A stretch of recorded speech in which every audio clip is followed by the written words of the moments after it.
years old. I discovered my brothers were making double my salary for doing half the work, and when I confronted HR about it, my father looked me dead in the eye and said, "They are men, and you only spend money." So I quit on the spot, and he actually laughed. "Who is going to hire you?" he asked. "Well, Dad, turns out I did not need anyone to hire me." Where are you watching from today? Drop your location in the comments below and hit that like and subscribe button if you have ever felt completely undervalued by your own family. You will definitely want to stick around for what happened next. Let me back up and tell you how I got to that moment. Because the betrayal did not start in that conference room. It started years earlier, in small cuts I barely noticed until I was bleeding out on the floor of my father's office, holding proof of everything I had refused to see. Growing up in the Mitchell family meant understanding that competence spoke louder than any label. At least that was what I believed. Our family business, Mitchell and Associates, specialized in commercial property management. Dad built it from nothing, or so he always said. And I grew up thinking I would be part of that legacy. I thought merit mattered in this family. I thought blood meant loyalty. I was wrong on both counts. I started working there right after college, eager to prove myself. While my brothers Jake and Ryan coasted through their business degrees with gentlemen's C's and fraternity connections, I graduated summa cum laude with a degree in business administration and a minor in real estate finance. I thought my credentials would speak for themselves. How charmingly naive of me. From day one, I threw myself into everything. Crisis management? That was Clara's department. Difficult clients? Send Clara? Impossible deadlines? Clara will figure it out. I became the company's unofficial firefighter, constantly putting out blazes that my brothers somehow never seemed to notice existed. I was the one who answered the phone at 2 a.m. when a pipe burst in the Morrison building. I was the one who spent weekends reviewing contracts that needed to be filed Monday morning. I was the one who made sure the company actually ran while everyone else collected their paychecks. Jake is 30 years old.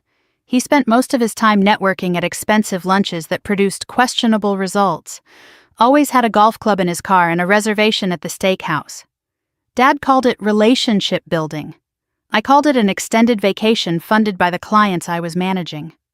Ryan is 26. He had a gift for showing up late and leaving early while still managing to take credit for projects I completed.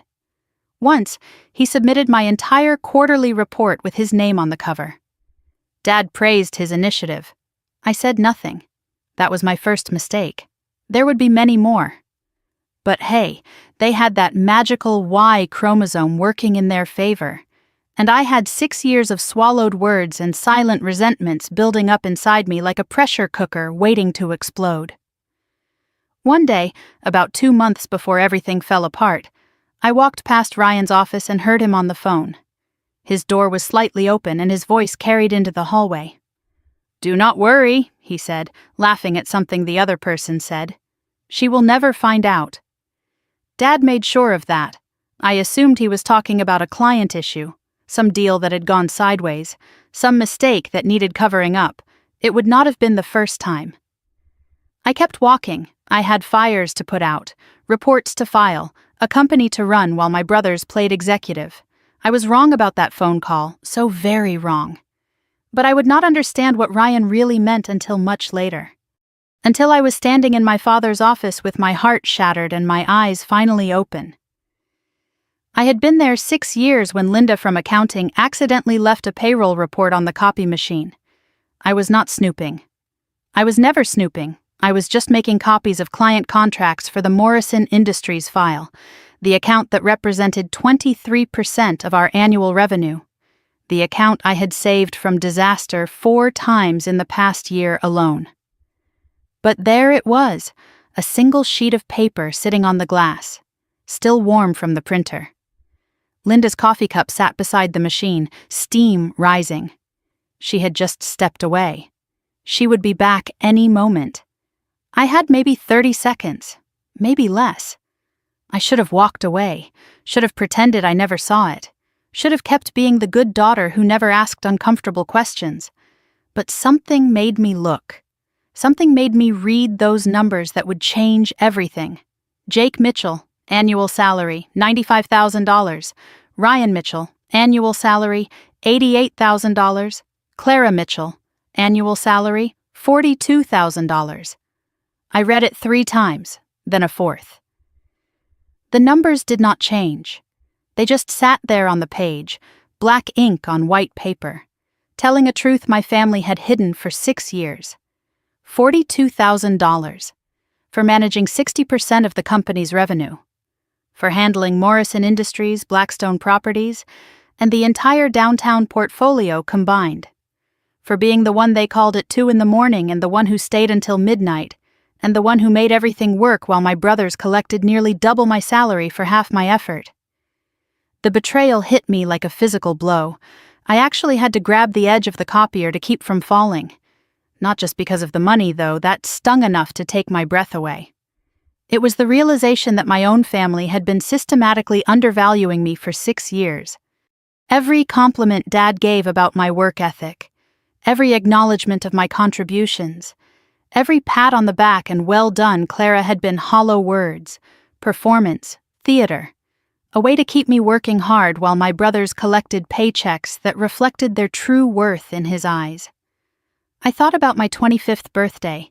Dad had given me a card that said, "To our hardest worker." I had framed it. It still sat on my desk in my tiny office at the end of the hall. The office without windows. The office they gave to interns before they gave it to me. Now I understood what that card really meant. To the one we can underpay because she will never leave. To the one too loyal to ask questions. To the one who will work twice as hard for half the reward because she actually believes we see her as family. I put the paper back exactly where I found it, walked back to my windowless office, sat down at my desk and stared at that framed birthday card for a very long time. I spent the rest of that day in a fog, mechanically completing my tasks, smiling at coworkers, answering emails, pretending everything was fine when everything was broken. My mind kept circling back to the same questions. How long had this been going on? Had it been like this from the very beginning? Did everyone know? Was I the only one who had been foolish enough to believe in fairness? And Linda, had she left that report by accident? Or had she wanted me to find it? The timing was too perfect, the placement too convenient. But why would she risk her job to show me something my family had worked so hard to hide? I did not have answers, only questions, and a growing certainty that I could not let this continue. That evening, something unusual happened. Dad stopped by my desk on his way out. He never did that. In 6 years of working there, I could count on one hand the number of times he had visited my office. "Working late again, sweetheart?" He smiled the way he always smiled, warm, paternal. Proud. That smile looked different now, like a mask I was seeing for the first time. "That is my girl. Don't know what we would do without you." He patted my shoulder and left. His cologne lingered in the air long after he was gone. I sat there wondering if he had seen me at the copy machine, wondering if Linda had told him, wondering if this visit was coincidence or calculation. With my father, I was beginning to realize nothing was ever coincidence. By the time I drove home that night, I had made my decision. This was not going to continue. I deserved an explanation. I deserved answers. And I deserved to be treated like the professional I had proven myself to be for 6 years. I would request a meeting with HR. I would present my case calmly and professionally. I would lay out the facts and let the numbers speak for themselves. Surely this could all be resolved like adults. Surely my family valued fairness and would correct this obvious oversight once it was brought to their attention. I spent the next 3 days preparing like I was defending my dissertation, performance reviews from 6 consecutive years, client retention statistics showing 94% under my management versus 71% under my brothers, revenue breakdowns proving I handled 60% of the company's income, a detailed comparison of responsibilities, hours worked, and results delivered. Numbers do not lie, I told myself. When they see the evidence, they will have to make this right. I was still so naive, still so desperate to believe that the family I loved would choose fairness over convenience, that the father I admired would choose justice over prejudice. But when I walked into that HR meeting 3 days later, I realized something that changed everything. The meeting was not about giving me answers. It was about making sure I never asked questions again. And my father was waiting inside. Thursday morning arrived with a knot in my stomach that no amount of coffee could untangle. I got to the office an hour early, my prepared documentation sitting in a leather folder on the passenger seat. Mom had given me that folder when I graduated college, said every professional woman needed something elegant to carry her accomplishments in. I had never used it for anything this important, never thought I would need to prove my worth to my own family. My hands were steady as I walked through the parking garage. My heart was not. I had rehearsed what I would say a dozen times in front of my bathroom mirror the night before. Calm, professional, data-driven. I would not be emotional. I would not raise my voice or let them see how much this hurt. I would let the numbers speak for themselves, and the numbers were devastating. The hallway to HR felt longer than usual that morning. Sandra's office was at the end, past the break room where Jake was already making his second espresso of the morning. He did not look up as I passed.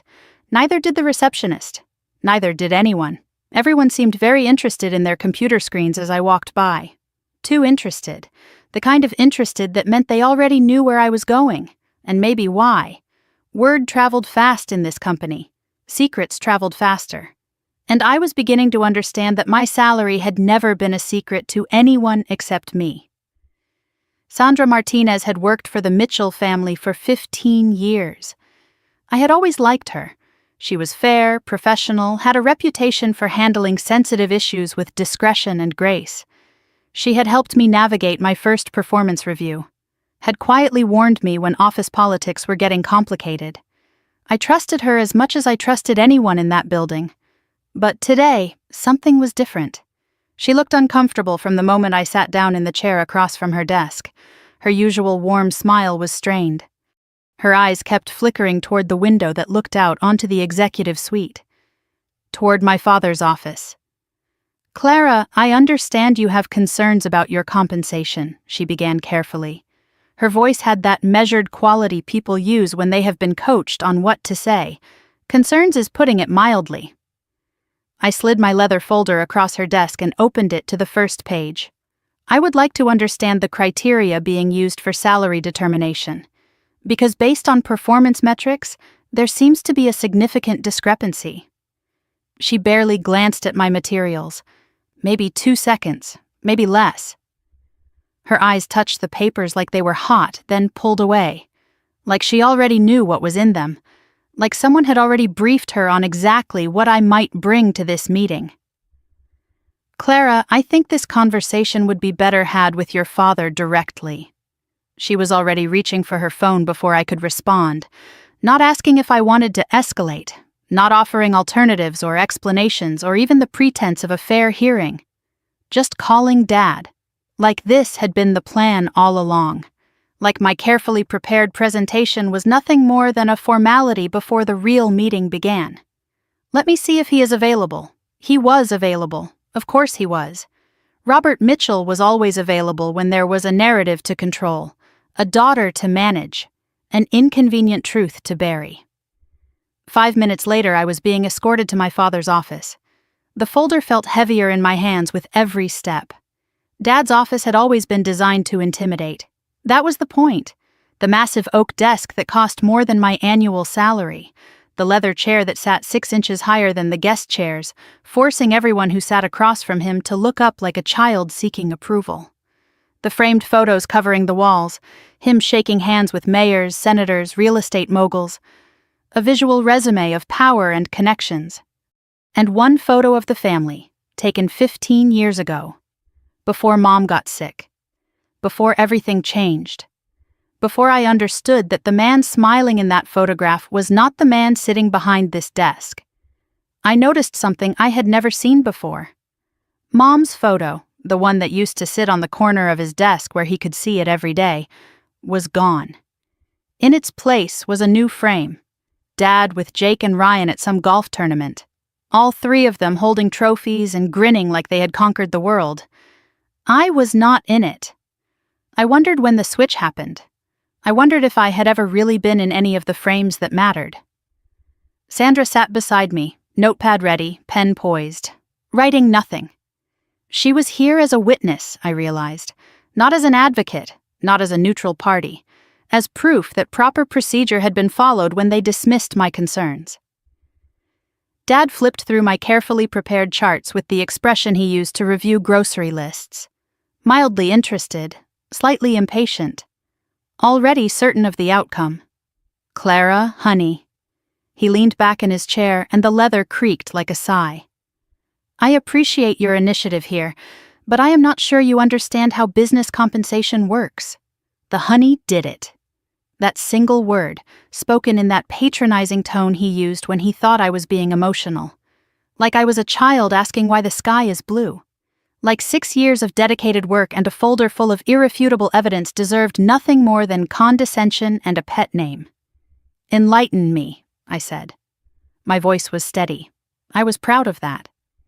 He leaned back further, settling into the posture of a man about to deliver wisdom to someone too simple to understand it.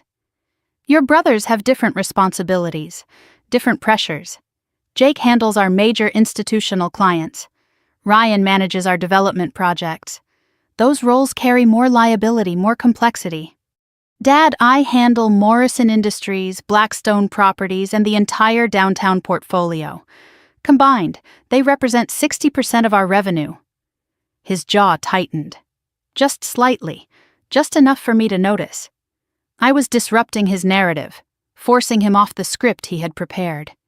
Yes, but...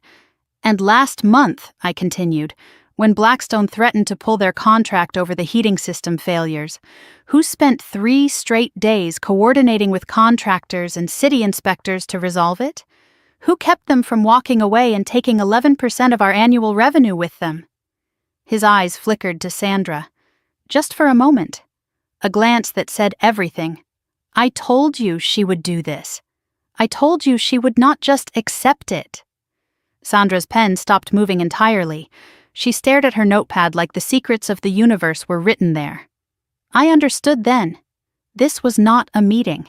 It was not a negotiation or a discussion, or even a genuine attempt to address my concerns. This was a containment strategy. They had discussed me, prepared for me, decided how to handle me before I ever walked through that door. The silence stretched between us. My father put down my documentation and looked at me directly.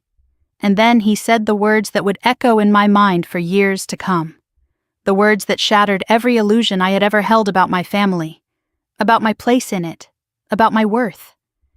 They are men, Clara. You only spend money. Have you ever had a moment where time stops? Where words hit you so hard that reality shifts around you, rearranging itself into a shape you no longer recognize? Where the ground you have been standing on your entire life suddenly reveals itself to be nothing but air? This was mine.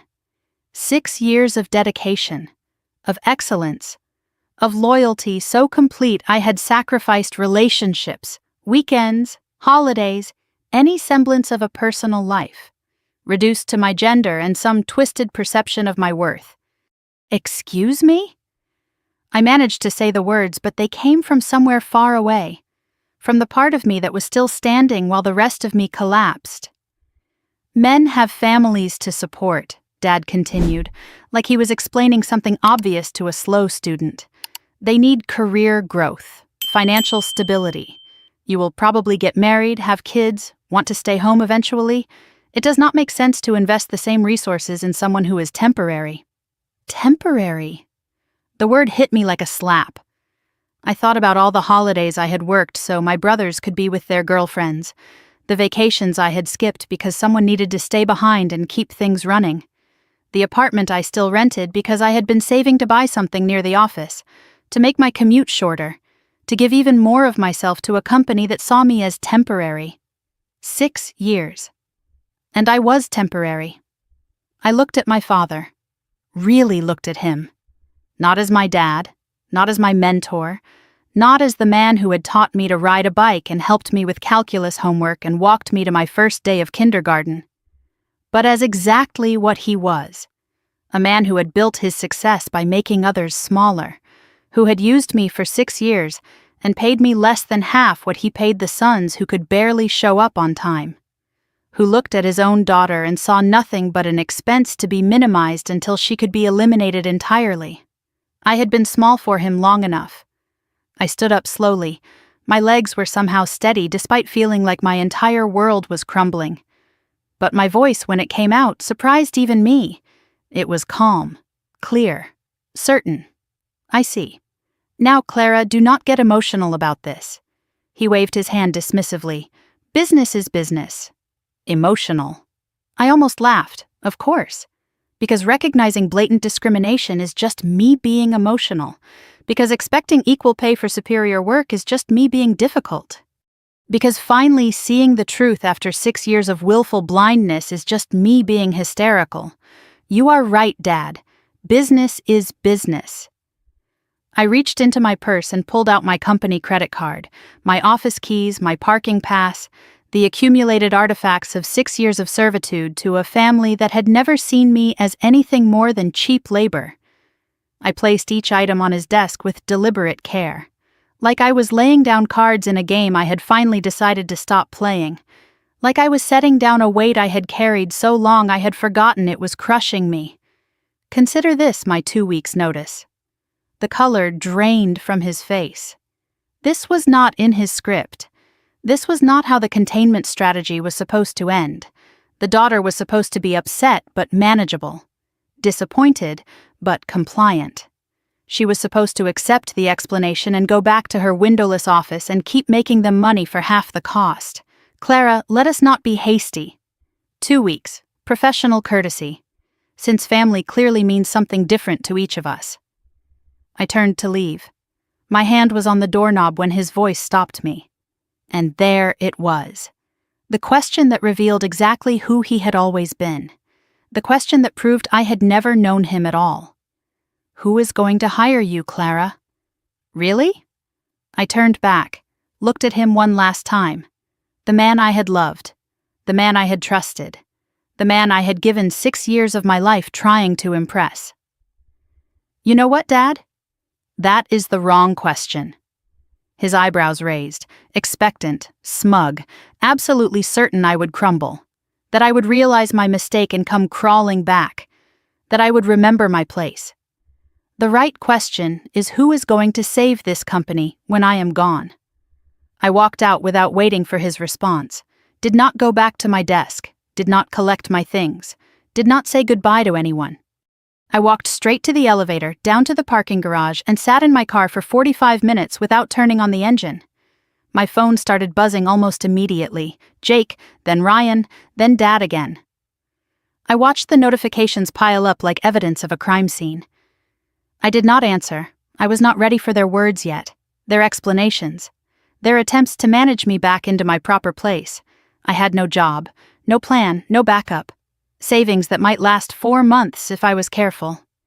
I had just walked away from the only career I had ever known, the only company I had ever worked for, the only family I had ever had, and I had absolutely no idea what came next. I was about to start the car when I noticed something I had missed before, a voicemail from 3 days ago, from a number I did not recognize. In the chaos of preparing my presentation, I had ignored it, assumed it was a telemarketer or a wrong number. The message was only 12 seconds long, but those 12 seconds would change everything. Miss Mitchell, this is Tom Reeves. I am a headhunter specializing in commercial real estate. I have been watching your work for some time, and I think we should talk. You see, I know something about your family's company that you do not, and I think you deserve to know it too. He had called 3 days ago, before I found the payroll report, before I knew anything was wrong, almost like he knew what was coming, almost like someone had tipped him off. I saved the message, started my car, and drove toward a future I could not yet imagine, carrying questions I did not yet know how to ask. What did Tom Reeves know about my family, and why had he called me before everything fell apart? I sat in my car for another 10 minutes after listening to the voicemail, played it again, then a third time. Tom Reeves. A headhunter, someone who had been watching my work, someone who claimed to know something about my family's company. The voicemail was dated Sunday.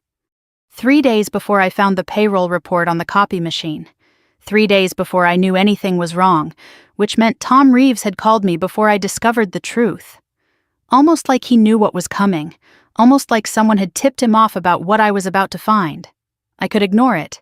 Go home, curl up on my couch with a bottle of wine and figure out my life tomorrow. That was the safe choice, the comfortable choice, the choice that would let me pretend for one more night that everything might somehow work out.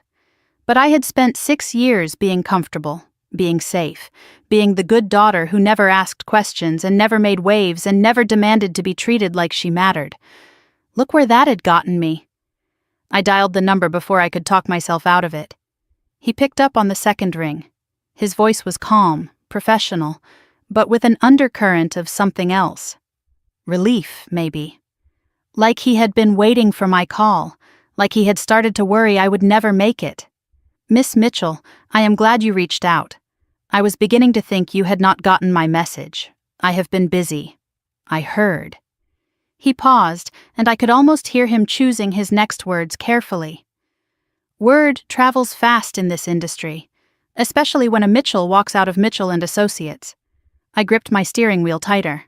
How did you know about that? It happened 2 hours ago. I have sources, good ones, people who pay attention to things that matter. And what happened today, Miss Mitchell, that matters, more than you know. He explained his background while I sat in that parking garage, engine still off, the world outside my windshield feeling increasingly unreal. 22 years in executive recruitment, specialized in commercial real estate, had placed CFOs at 3 of the largest property management firms on the East Coast. He knew everyone worth knowing, and everyone worth knowing knew him. But here is what I do not understand, I said when he finished his credentials. You called me 3 days ago, before any of this happened, before I even knew about the salary disparity, before I had any reason to leave. How did you know to call me then? He paused. A long pause. The kind of pause that meant he was deciding how much to tell me, how much I was ready to hear. Because 3 days ago, I had lunch with someone who used to work at Mitchell and Associates, someone who left under complicated circumstances. And they told me something that made me think you might need options very soon. Who? What did they tell you? That is a conversation better had in person, Miss Mitchell. There was a rustling sound, like he was checking his calendar. Are you free tomorrow morning? There is a coffee shop on Maple Street. Neutral ground. Nice and public. I think once you hear what I have to say, you will understand why I have been watching your career with great interest. And why I reached out when I did. I should have said no. Should have been suspicious of a stranger who knew too much and revealed too little. Should have gone home and processed the trauma of the day before diving into whatever rabbit hole this man was offering. Instead, I said yes, wrote down the address, and drove home on autopilot, my mind racing with questions I could not answer. My apartment felt different that night, smaller, quieter, lonelier. I had lived here for 4 years, but it had never really felt like home, more like a place to sleep between shifts at the office. A storage unit for the person I was when I was not being Clara Mitchell, operations director, family disappointment, underpaid workhorse. The framed photo of me and Dad at my college graduation sat on the bookshelf by the window, his arm around my shoulders. Both of us smiling like the future was nothing but possibility. I picked it up, studied his face for signs of the man I had met in that office today. The man who had called me temporary, who had measured my worth in chromosomes and assumptions. I turned the frame face down, could not look at it anymore. My phone showed 17 missed calls by midnight. 4 from Dad, 6 from Jake, 3 from Ryan, 2 from Sandra, and 2 from numbers I did not recognize. I did not listen to any of the voicemails, was not ready for their words yet, their explanations, their attempts to rewrite what had happened into something more comfortable. Around midnight, a text came through from a number I did not have saved. No name attached. Just 6 words that made my heart stop. You did the right thing today. I stared at that message for 10 minutes. Read it over and over until the words stopped making sense. It was not from Tom. His number was different. It was not from anyone in my contacts. Someone else knew what had happened. Someone else was watching. Someone else wanted me to know they approved. I should have been frightened. Should have been paranoid about strangers tracking my movements and sending mysterious messages in the middle of the night.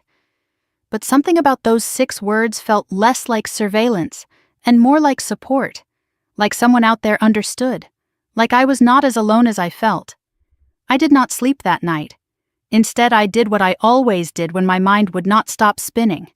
I made spreadsheets, calculated my savings down to the penny, 4 months and 12 days if I was extremely careful, longer if I found a cheaper apartment, shorter if I could not find work. The math was terrifying. The silence was worse. Maple Street Coffee was the kind of place where deals got made, quiet booths with high backs for privacy, good lighting that flattered everyone, espresso that cost more than my lunch used to. I arrived 15 minutes early, but Tom was already there, sitting in the back corner with a clear view of the door, watching everyone who walked in. The habit of someone who had learned to always know his exits. He was older than I expected, mid-50s maybe.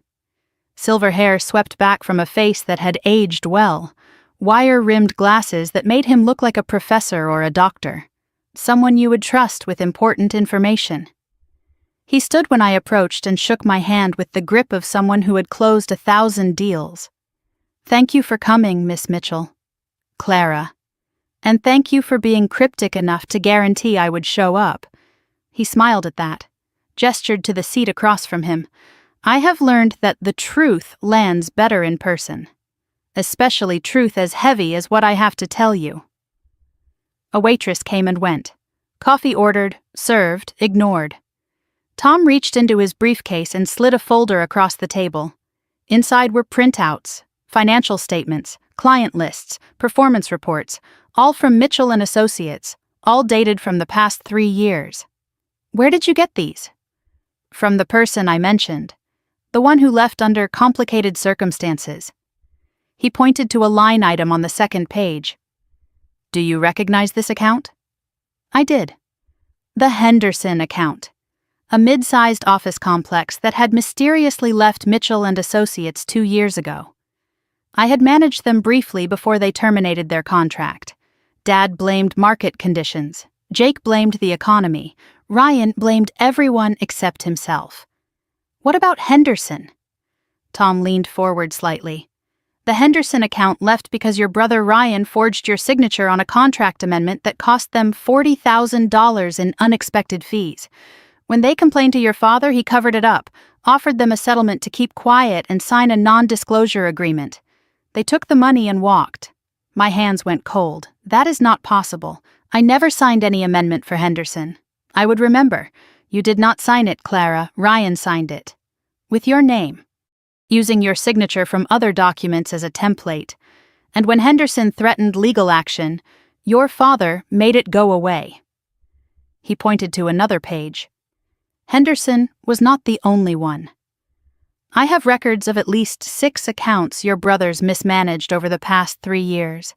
Accounts that were blamed on market conditions or quietly cleaned up with settlements. And in every case your name was attached somehow. Your signature, your authorization, your reputation." I felt sick. My coffee sat untouched, growing cold. "Why are you showing me this?" "Because you deserve to know the truth about how your family operated. And because the person who gave me these documents told me something else." He watched my face carefully, measuring my reaction. "They told me your father has a phrase he uses in private meetings when things go wrong. When one of your brothers makes a mistake that could cost the company money or reputation. He said it in front of witnesses dozens of times." "What phrase?" Tom's voice was quiet, almost gentle. "Clara will fix it." The words landed like a punch. "Clara will fix it." 4 words that explained everything. Why my client retention was so high, why my accounts never seemed to have problems, why I was always putting out fires I never saw start. I had not been putting out random fires. I had been cleaning up messes my brothers created, fixing mistakes that were blamed on circumstances but caused by incompetence, building a reputation for excellence on top of a foundation of hidden disasters. I had been their insurance policy, and they had never told me. "Who gave you these documents?" I asked. "Who is the person who left under complicated circumstances?" "Her name is Patricia Holloway. She was your father's operations manager 8 years ago, before you joined the company." I knew that name, vaguely, a ghost story around the office. Someone who had left suddenly, dramatically, someone Dad never spoke about. What happened to her? She found out about some financial irregularities, threatened to go to the board. 2 weeks later, she was gone. Your father told everyone she took a job in another state. I looked for her, Clara, for years. I look for everyone who disappears from companies I work with. Patricia Holloway does not exist anywhere in commercial real estate, not in any other state, not in any other industry. It is like she vanished. Then how do you have documents from her? Tom smiled. It was not a happy smile. Because Patricia did not vanish. She went into hiding, changed her name, built a new life where your father could not find her, and she has spent the last 8 years gathering evidence, waiting for the right moment, the right person. The right person for what? To finish what she started, to expose what your father really is. She could not do it alone, Clara. She was an outsider, no family connection, no standing to challenge his version of events. But you are different. You are his daughter. You have the original will. What original will? What are you talking about? He shook his head.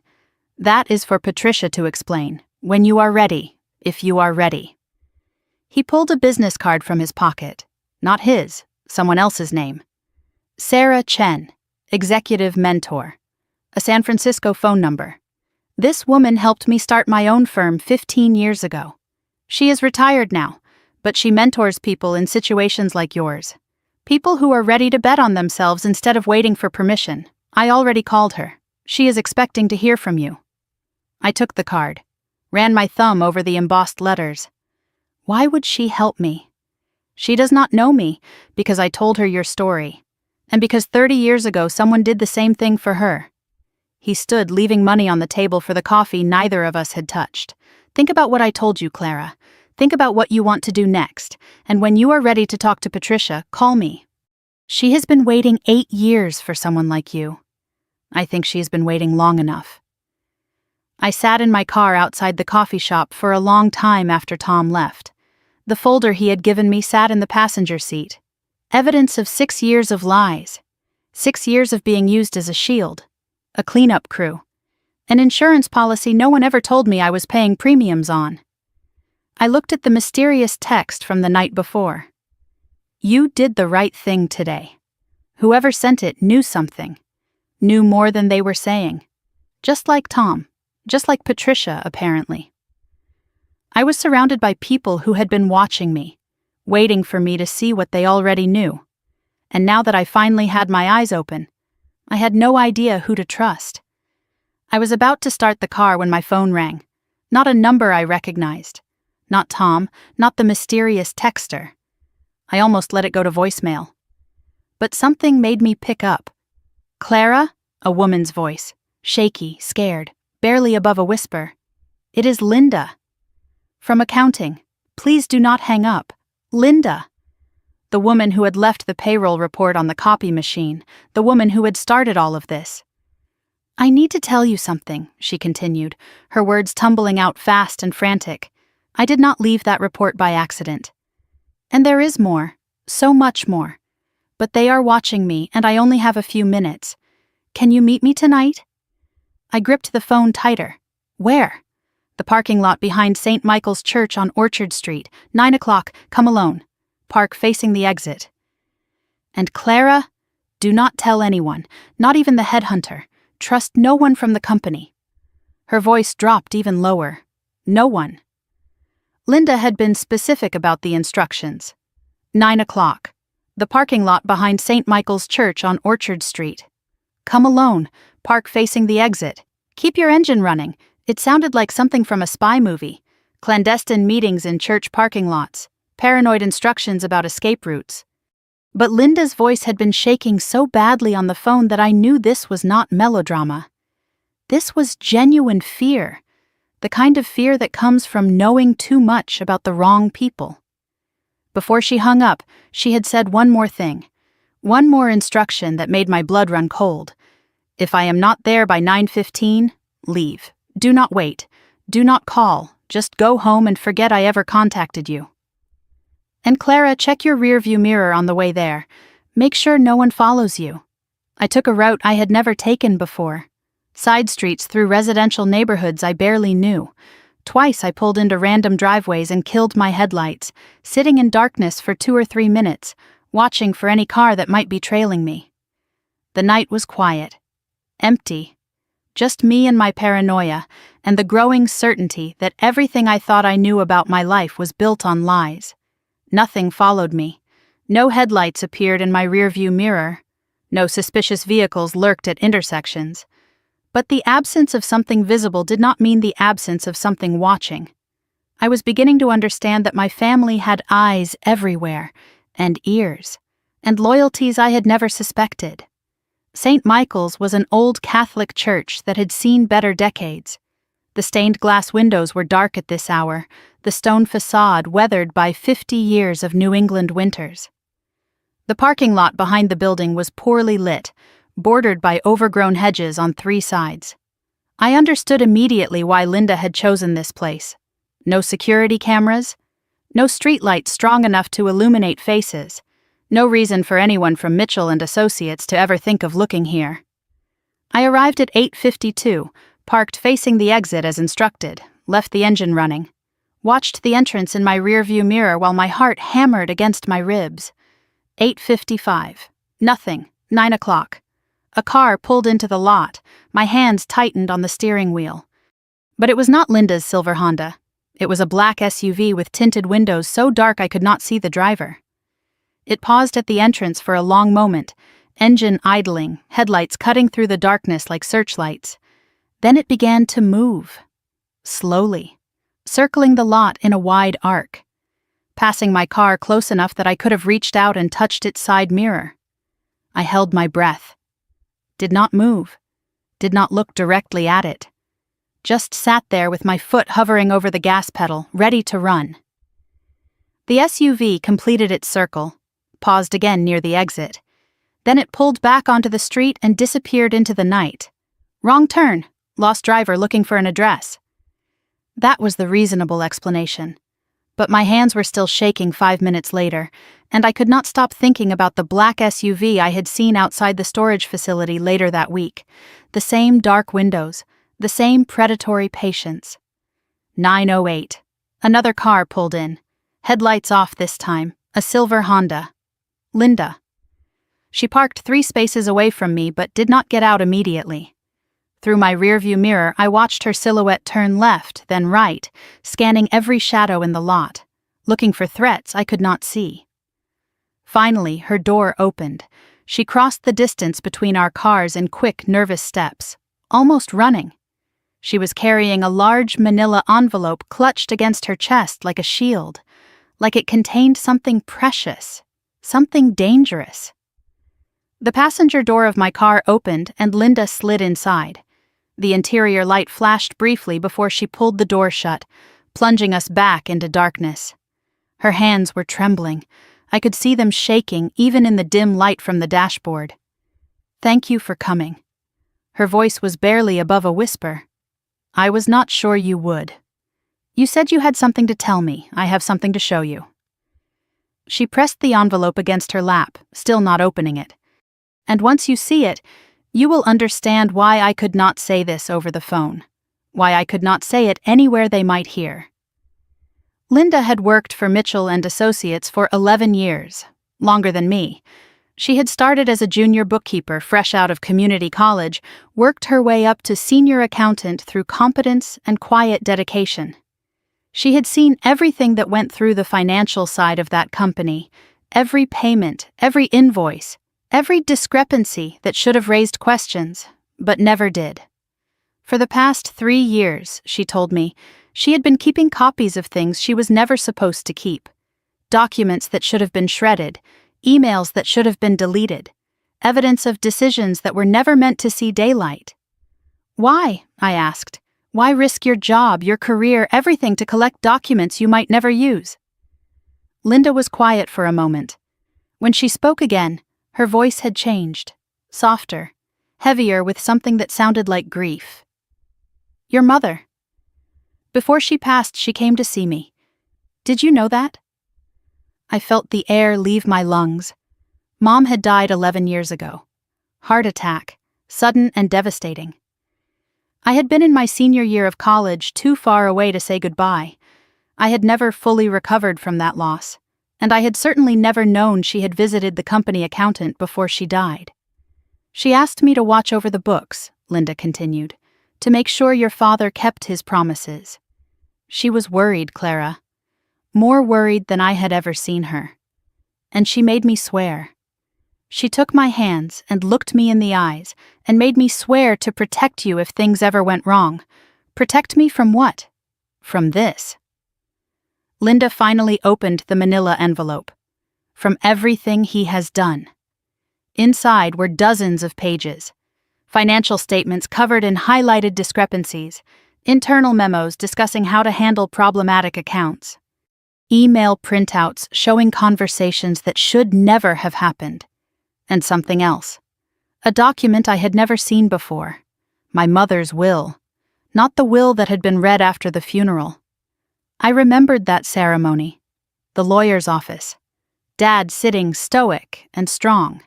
The three of us children learning that Mom had left everything to our father, with fixed cash inheritances for each of us. I had received $50,000. My brothers had received $200,000 each. Even in death, I had been valued at a quarter of their worth. But this document was different. This was dated 6 months before she died, and the terms were nothing like what we had been told. I do not understand, I whispered. This says I was supposed to receive 30% ownership of the company. Equal shares, Linda said quietly. 30% to you, 30% to Jake, 30% to Ryan, 10% held in trust for future grandchildren, and a provision that no shares could be sold without unanimous consent from all three of you. My hands were shaking so badly I could barely hold the pages. This is not what the lawyer read. This is not what we were told. Because your father destroyed this version. He replaced it with one that served his interests. The will that was executed, the one you heard read, was dated 2 weeks after this one, with terms that gave him complete control and ensured you would never have any real stake in the company. I looked up from the document, met Linda's eyes in the darkness. How do you have this? I found it years ago, buried in a file your father thought he had destroyed. She reached into the envelope again. But that is not the worst thing I found. There is a letter, Clara, from your mother. To you. She pulled out a single sheet of paper. Handwritten. My mother's familiar script. Elegant and flowing. The same handwriting that had signed my birthday cards and permission slips and college application recommendations. The letter was dated 1 week before she died. I found this in the shredder bin, Linda said. The machine had jammed. Your father did not realize it had not finished destroying everything. She pressed the letter into my hands. I have kept it safe for 11 years. Waiting for the right moment. I am sorry it took so long. I am so sorry. I read the letter by the light of my phone screen.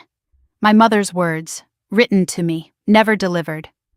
My darling Clara. If you are reading this, something has gone wrong.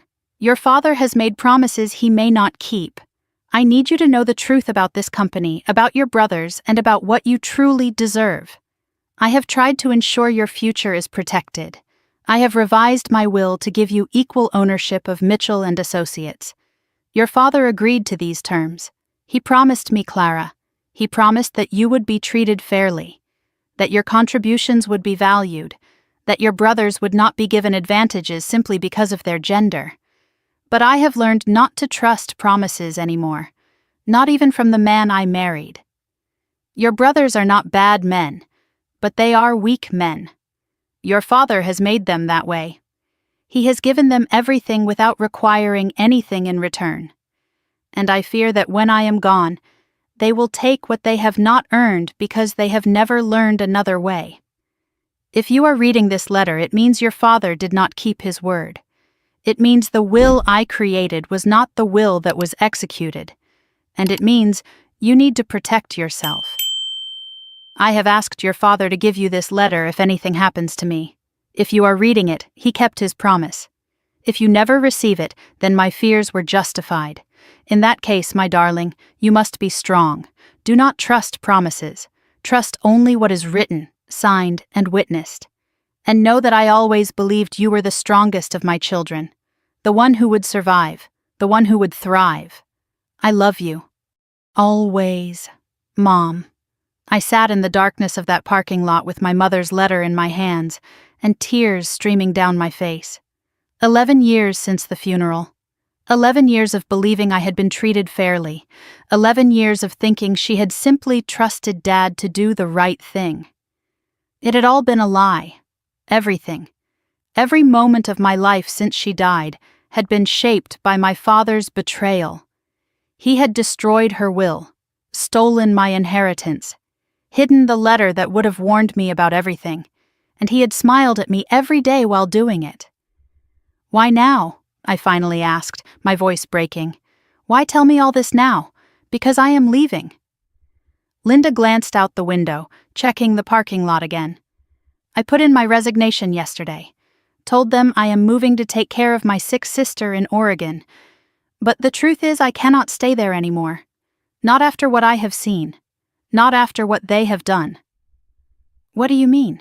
What else have they done? Your father and your brothers, they are not just going to let you walk away. You know too much now. You have seen too much. And once they realize you have these documents, Linda stopped, seemed to gather her courage. Clara, there was a woman before you joined the company, Patricia Holloway. She was your father's operations manager. She found out about some financial irregularities and threatened to go to the board. I know that name. Tom mentioned her. 2 weeks after she threatened to expose your father, she was gone. They said she took a job in another state. But I looked for her, Clara. I searched every database, every professional registry, every social media platform. Patricia Holloway does not exist anywhere in this industry. It is like she disappeared. She pressed a small flash drive into my palm, along with the envelope. Take these. Everything I just gave you is on here too. Recordings of staff meetings where your father discussed keeping you manageable. Conversations between your brothers about whose name to put on your projects. And one conversation from last week. After you quit. What conversation? Your father and Jake, discussing how to make sure you never work in this industry again. They are already making calls, Clara, poisoning wells before you can drink from them. She opened the car door, letting in a rush of cold night air. Keep these documents somewhere safe, not your apartment, somewhere they would never think to look. And do not confront your father about any of this. Not yet. Not until you have a plan. Not until you have protection. What kind of protection? The kind money can buy, or the kind that comes from being too visible to touch. She stepped out of the car, then paused, reaching into her pocket one last time. One more thing. She handed me a business card. I made a call tonight. To someone who has been waiting a long time to hear from you. Your grandmother, Eleanor Mitchell. She knows what her son has done. She has known for years. And she is ready to help. My grandmother, Dad's mother. I had not spoken to her since Mom's funeral. Dad told me she had disowned me, blamed me for not being there when Mom died, said she never wanted to see me again. Another lie. How many more were there? Linda walked to her car without looking back. I watched her pull out of the lot, her taillights disappearing around the corner. Then I sat alone in the darkness, holding proof of my father's crimes, and tried to remember how to breathe. I was about to start my car when my phone buzzed. A text from a blocked number. Different from the encouraging message I had received the night before. Different from anything I had ever seen. We know you met with her. We know what she gave you. You have 48 hours to return the documents to your father's office. No copies, no lawyers, no police. Do this, and we forget tonight ever happened." The next line made my blood freeze. "Refuse, and we will make Patricia Holloway look lucky. 48 hours. I had 48 hours to decide what kind of woman I was going to be, the kind who surrendered to fear, or the kind who finally fought back. I looked at the flash drive in my hand, at my mother's letter, at the truth my family had buried for 11 years. Then I started my car and drove toward my future, whatever that turned out to be. I sat in that church parking lot for a long time after Linda drove away. The threatening text glowed on my phone screen, the words burning themselves into my memory. 48 hours. Return the documents, or become the next Patricia Holloway. The old Clara would have been terrified, would have driven straight to her father's office at first light and handed everything back, would have apologized for causing trouble, would have accepted whatever scraps of dignity they allowed her to keep, and spent the rest of her life pretending none of this had ever happened. But the old Clara had died in that HR meeting. She had died when her father called her temporary, when he measured her worth in chromosomes, and dismissed 6 years of excellence with a wave of his hand. The woman sitting in this car, holding her mother's stolen letter and evidence of her family's crimes, was someone new, someone who had nothing left to lose. I read the threatening text one more time. Then I did something that surprised even me. I laughed, not because it was funny, but because after everything I had learned tonight, after seeing my mother's destroyed will and the letter that should have warned me years ago, after learning that someone named Patricia Holloway had vanished for knowing too much, they thought a text message would scare me into submission. They thought threats would work on someone who had just discovered her entire life was built on lies. They had no idea who they were dealing with anymore. Neither did I, honestly, but I was about to find out. I did not drive home. Home was predictable. Home was where they would expect me to go. Instead, I drove to a 24-hour storage facility on the other side of the city, paid cash for the smallest unit available, using a name that was not quite mine, and locked the envelope and flash drive inside, memorizing the combination, telling no one. Then I sat in my car and called Tom Reeves. It was nearly 11 at night. He answered on the 4th ring, his voice groggy but alert the moment he heard my name. "Clara? Is everything all right?" "No. Everything is very far from all right. But I think you already knew that." I told him about Linda, about the documents she had given me, about my mother's original will and the letter that had never been delivered, about Patricia Holloway and the threat I had received. I told him everything, the words pouring out of me like water through a broken dam. Tom listened without interrupting. When I finally stopped talking, the silence stretched for a long moment. "Clara, I need to ask you something, and I need you to be honest with me. The person who told me about your family's company, the one who left under complicated circumstances, her name was Patricia Holloway. I know, Linda told me about her. She said Patricia disappeared, that no one can find her anywhere. She did not disappear." His voice was quiet. "Careful. She went into hiding, changed her name, built a new life in a new state where your father could not find her. And she has spent the last 8 years gathering evidence, waiting for the right moment and the right person to bring Mitchell and Associates down. She is alive? Very much alive, and she has been waiting for someone like you for a very long time." Tom explained what Patricia could not do on her own. She had been an outsider, no family connection, no legal standing to challenge Robert Mitchell's version of events.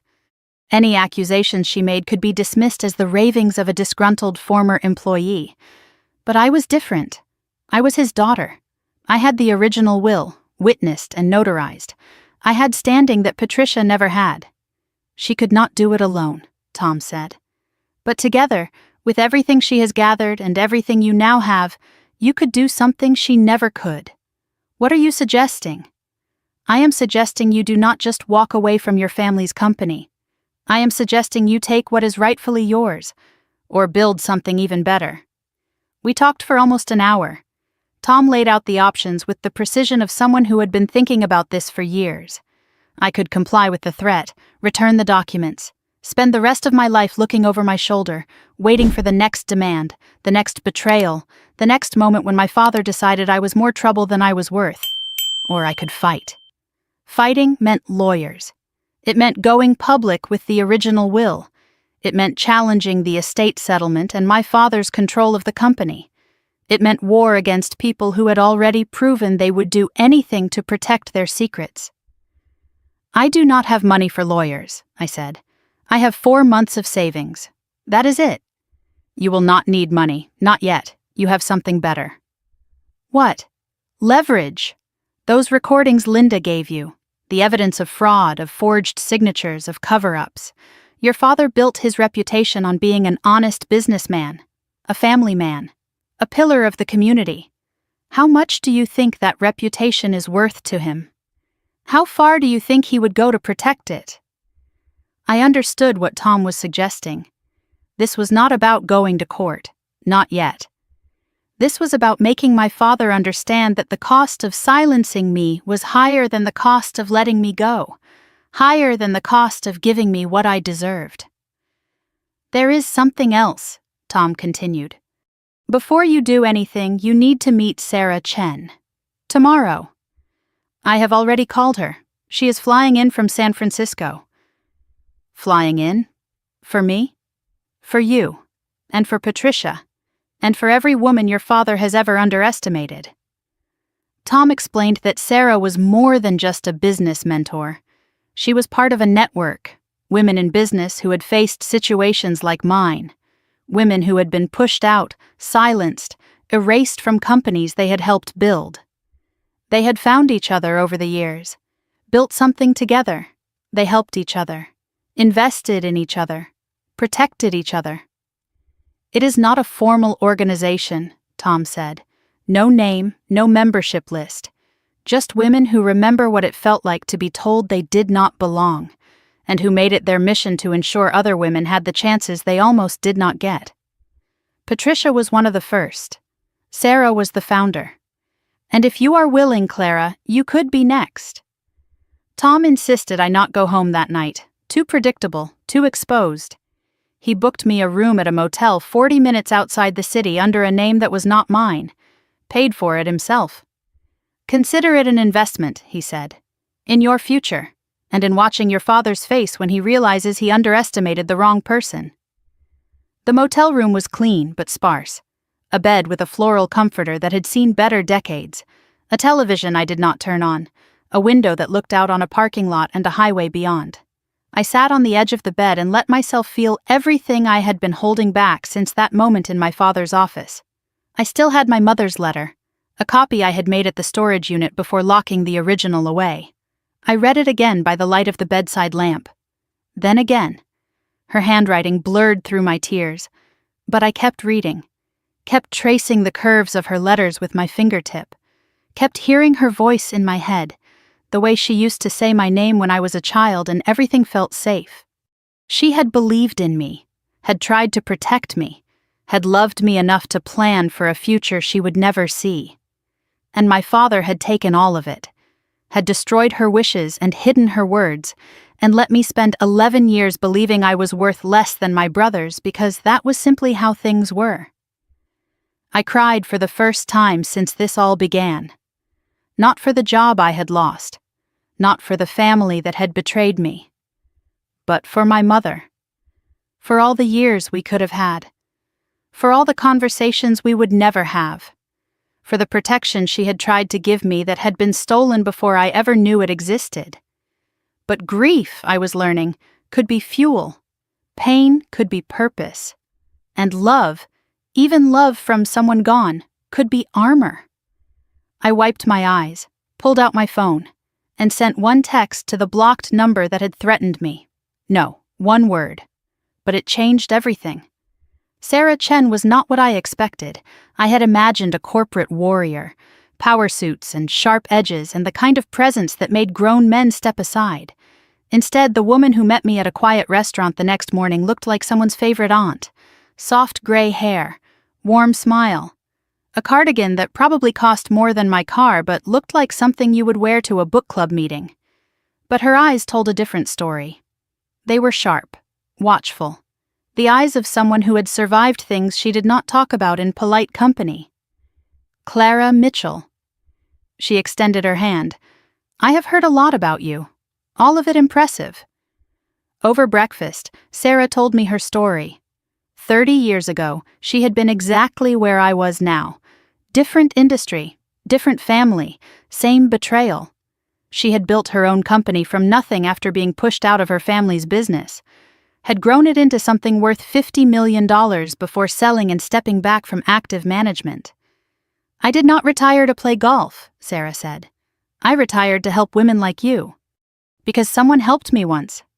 And the debt never goes away. It just changes hands. She wanted to know everything. My background, my skills, my vision for what I could build if I had the resources and the freedom. I talked for nearly an hour while she listened, occasionally asking questions that cut straight to the heart of whatever I was trying to explain. The mid-market property sector, I said at one point, it is underserved. The big firms do not want accounts under $50 million in assets. Too small for their fee structures. The boutique firms cannot handle the complexity or the volume. There is a gap. And I know that market. I have been serving it for 6 years. I just never got credit for it. Sarah smiled. It was the first real smile I had seen from her. That is exactly what Tom said you would say. She was prepared to invest. Not just money, though she offered that too. Connections, introductions, access to clients who were tired of working with firms that treated them as afterthoughts. The network she had built over 30 years opened up for someone she had just met. Clara, let me tell you something no one told me until it was almost too late. Her voice was gentle but firm. Revenge is satisfying, but success is better. Do not destroy your father's company because it will feel good. Build your own because it will make you free. The destruction will happen on its own. It always does when the foundation is rotten. There is one condition, Sarah added. You have to let Patricia help you. She knows more about your father's operation than anyone, and she deserves to see this through. She has earned that. Where is she? Waiting for my call. Ready to come out of hiding. Ready to finally finish what she started 8 years ago. I spent the rest of the day with Sarah, planning, strategizing, laying the groundwork for what would become Mitchell Property Solutions, a name that would make my father choke when he heard it. A company built on everything he had tried to deny me, a future he had never seen coming. By evening, I felt something I had not felt in years. Hope. Real hope. Not the desperate hope of someone waiting to be saved, but the fierce hope of someone building her own rescue. I finally went back to my apartment as the sun was setting. Sarah had arranged for a security consultant to check it first. All clear. No listening devices, no signs of entry. Just my quiet space, waiting for me like nothing had changed, even though everything had. I was making tea when I heard it. A knock at the door. Soft, deliberate, not aggressive but insistent. I checked the peephole and felt my heart stop. Jake. My brother stood in the hallway, alone. His face was pale and drawn like he had not slept in days. Dark circles under his eyes, stubble on his jaw. He looked nothing like the polished executive who had ignored me in the break room just days ago. And in his hands, he held something that made no sense.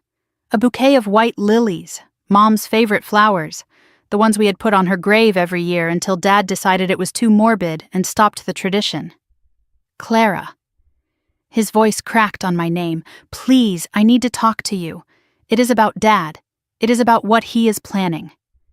And Clara, I am scared. I think he is going to do something terrible. Not to you. He paused, swallowed hard. To himself. Please, you are the only one who can stop him. I stood frozen, my hand on the deadbolt, trying to decide if this was a trap or a warning. Trying to figure out if the brother who had taken credit for my work and collected twice my salary could possibly be telling the truth, and wondering if it even mattered anymore. I stood with my hand on the deadbolt, staring at the distorted image of my brother through the peephole. Jake Mitchell, the golden child, the one who had never worked a weekend in his life. The one who had collected $95,000 a year while I scraped by on $42,000 for doing twice the work. And now he was at my door with our mother's favorite flowers, claiming our father was planning something terrible. Every instinct screamed trap. This was exactly what they would do. Send the charming one. The diplomat. The brother with the easy smile and the voice that could sell ice to penguins. Jake had always been the family peacemaker, the one who smoothed things over when tensions ran high, the one who made problems disappear with a few well-chosen words and a disarming laugh. Was I just another problem to disappear? But something was different tonight. Through the peephole, I could see Jake's hands trembling. The flowers shook like leaves in a storm, and his eyes, those confident blue eyes that had never known a moment of real doubt, were red-rimmed. Raw. He had been crying. Jake had not cried since Mom's funeral. Not even then, really. He had been too busy being strong for Dad, too busy playing the role of the reliable son.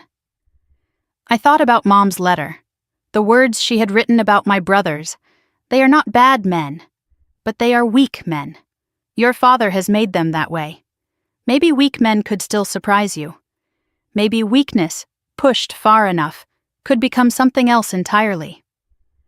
I opened the door. Jake stepped inside like he was entering a crime scene, hesitant, looking around my small apartment as if seeing it for the first time. He probably was. In 6 years of working together, in 28 years of being siblings, none of my family had ever visited me here. Not once. I had invited them, had suggested dinners, movie nights, casual get-togethers.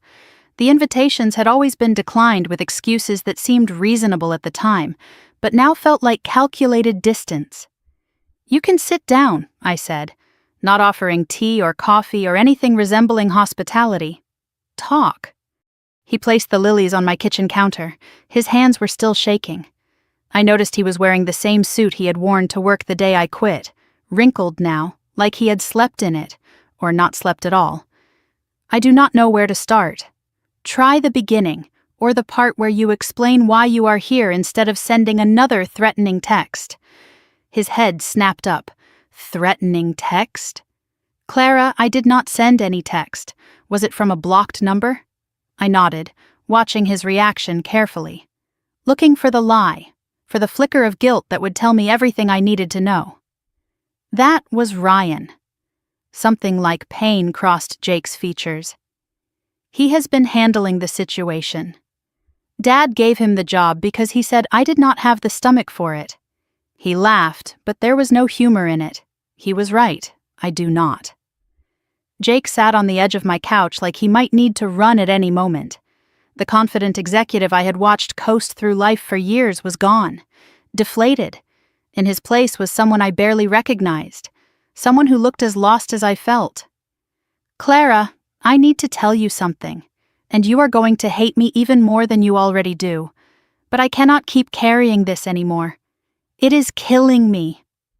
What is killing you, Jake? The guilt of making twice my salary? The guilt of taking credit for my work? Or something else? He flinched like I had slapped him. The reaction was so genuine, so unguarded, that I felt the first crack in my certainty that this was all an elaborate manipulation, all of it. His voice dropped to barely a whisper. But there is more. So much more. Jake started talking. Slowly at first, the words dragged out like confessions from a reluctant witness. Then faster, more urgent, like a dam that had finally broken after holding back years of pressure. He had known about the salary disparity. Of course he had. Everyone in the company had known. It was an open secret, discussed in hushed tones in the break room and at happy hours where I was never invited. But Jake had told himself it was just how things were, that I was okay with it, that I would have said something if I were not. I know how pathetic that sounds now, he said, staring at his hands. I know there is no excuse. But you have to understand, Clara, I have spent my whole life doing what Dad expected, being who he wanted me to be. I never questioned anything because questioning meant losing everything. Losing what? Your salary, your corner office, your parking spot next to the elevator? Losing him. Jake's voice cracked on the word. You do not know what it was like after Mom died. You were at college, starting your life. I was here, watching him fall apart. And then watching him put himself back together into someone I barely recognized. The dad we grew up with died when Mom did. The man running that company now, he scares me, Clara. He has scared me for years. I sat down across from him, not forgiving, not ready to trust, but listening. Really listening for the first time since he had walked through my door. Jake knew about the original will. Not all the details, but enough. He had overheard arguments between our parents before Mom got sick. Arguments that happened late at night when they thought no one was listening. Arguments about fairness. About promises. About what would happen to the children if something happened to her. She made him swear, Clara. I heard her. One night when I came home late from a party. They were in the kitchen. They did not know I was in the hallway. She made him swear on her grave that he would treat you equally, that he would honor what she wanted. And he did not. He destroyed the original will 3 days after the funeral. Jake's eyes met mine, and I saw years of guilt pooling in them. I watched him do it, in his study. He put it through the shredder, and then he burned the pieces in the fireplace. I was too afraid to say anything. I have been too afraid to say anything for 11 years. The words hung in the air between us. 11 years of silence. 11 years of complicity. 11 years of watching me work twice as hard for half the reward while knowing the whole time that I had been cheated out of my inheritance. There is more.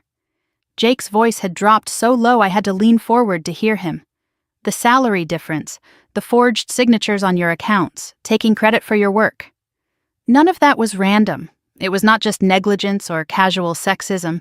It was deliberate. Dad called it managing expectations.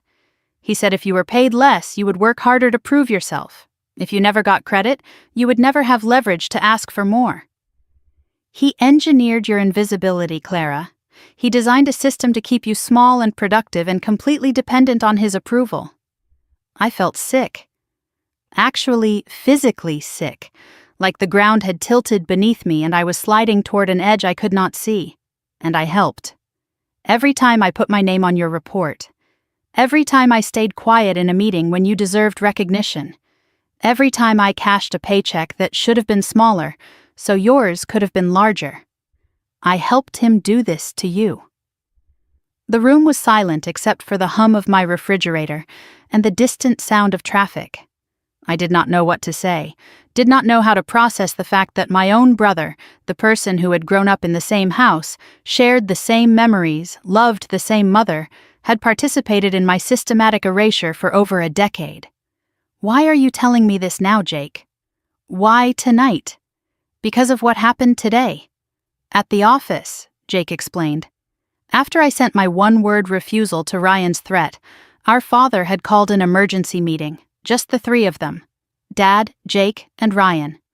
In the conference room at the end of the executive hall, the one with the soundproofed walls and no windows, the one where the really sensitive decisions were made. Dad was different today. Jake's hands were shaking again, cold, calculating, like he had already made decisions and was just going through the motions of consulting us. He said you had forced his hand, said he had offered you every chance to be reasonable and you had chosen war.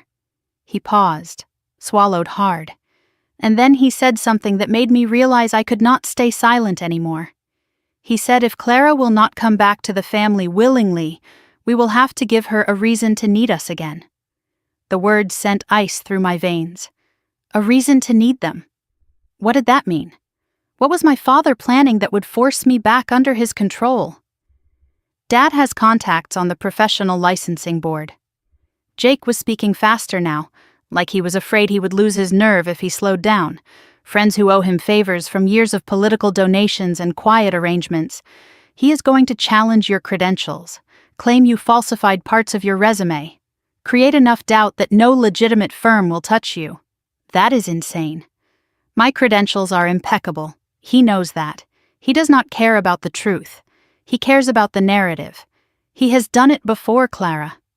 There was a competitor a few years ago who tried to poach some of our major clients. Dad made some calls.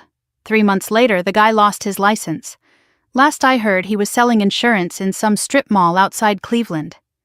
I thought about what Linda had said, about Patricia Holloway, about people who challenged my father and simply disappeared. And then Ryan said something about making sure you ended up like Patricia. Jake's voice broke. Dad laughed. Actually laughed. And I realized that I have been protecting a monster. We all have. And I cannot do it anymore.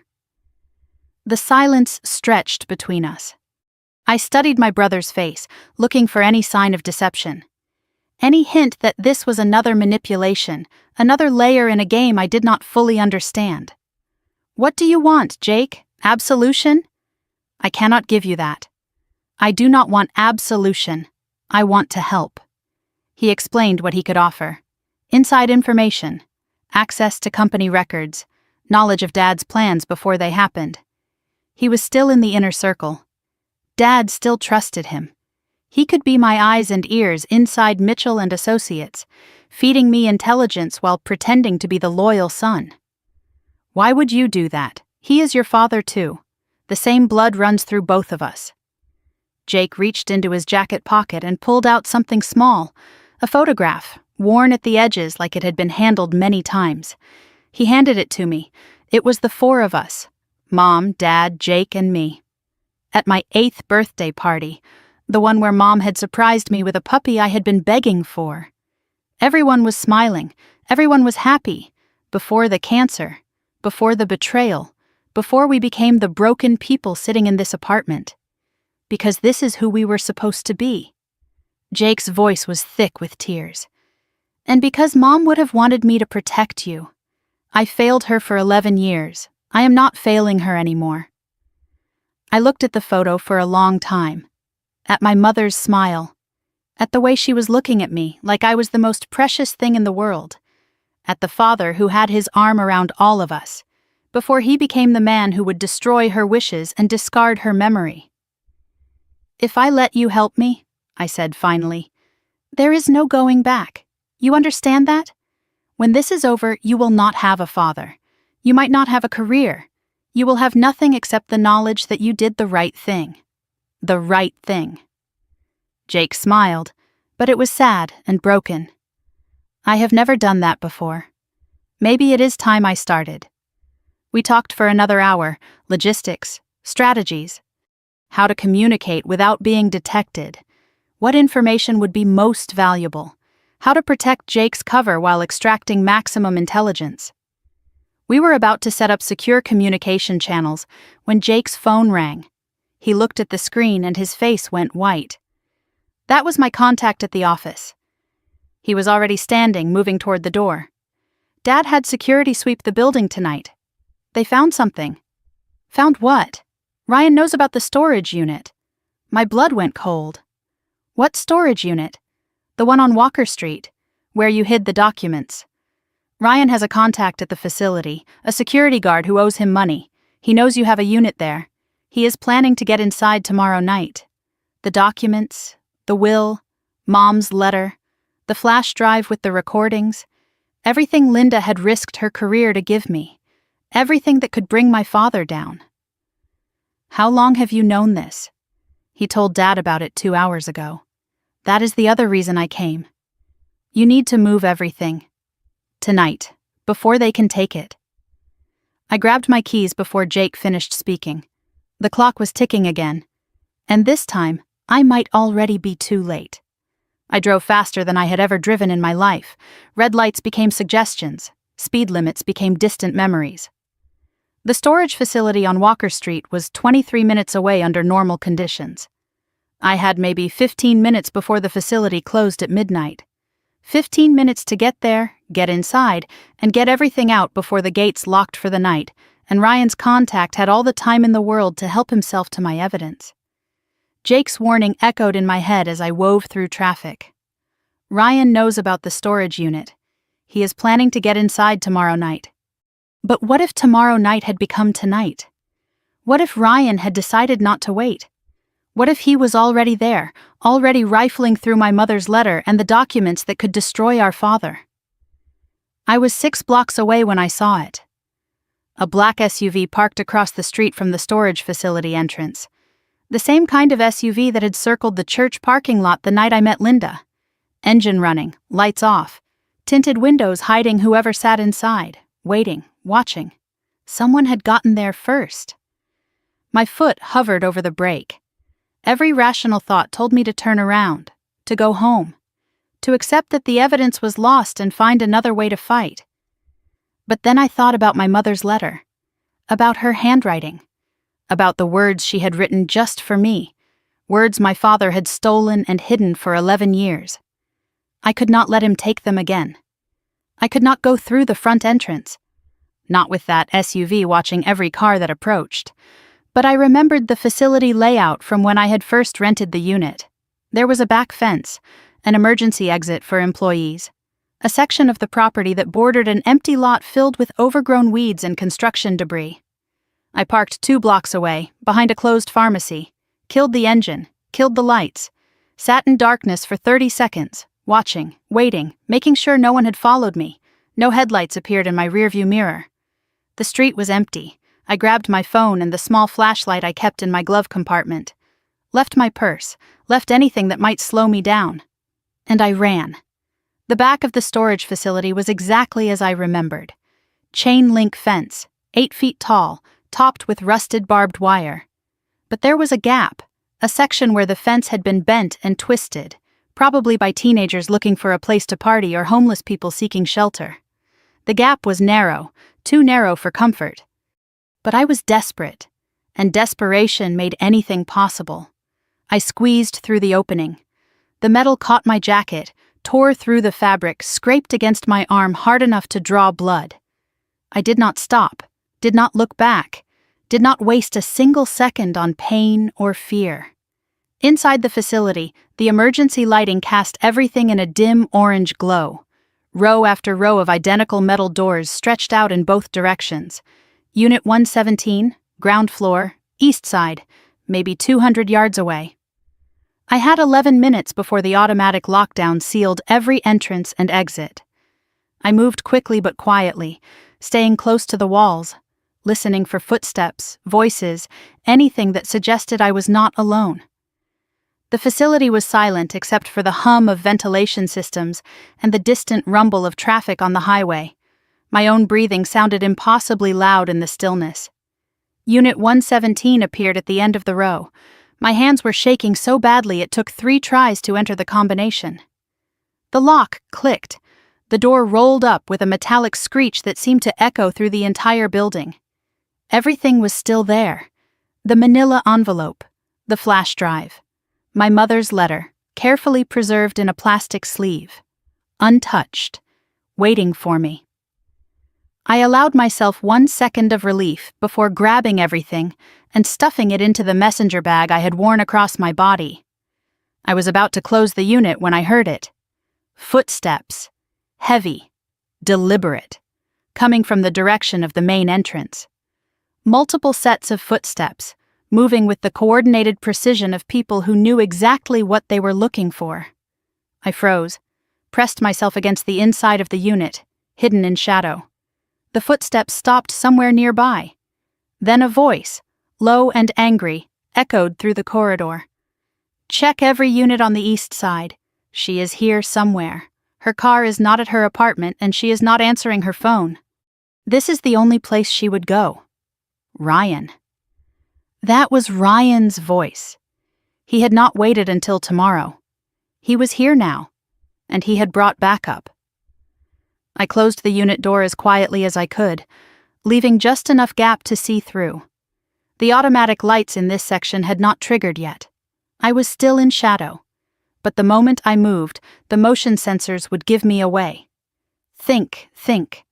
The emergency exit was 50 yards away. Ryan and whoever was with him were coming from the west.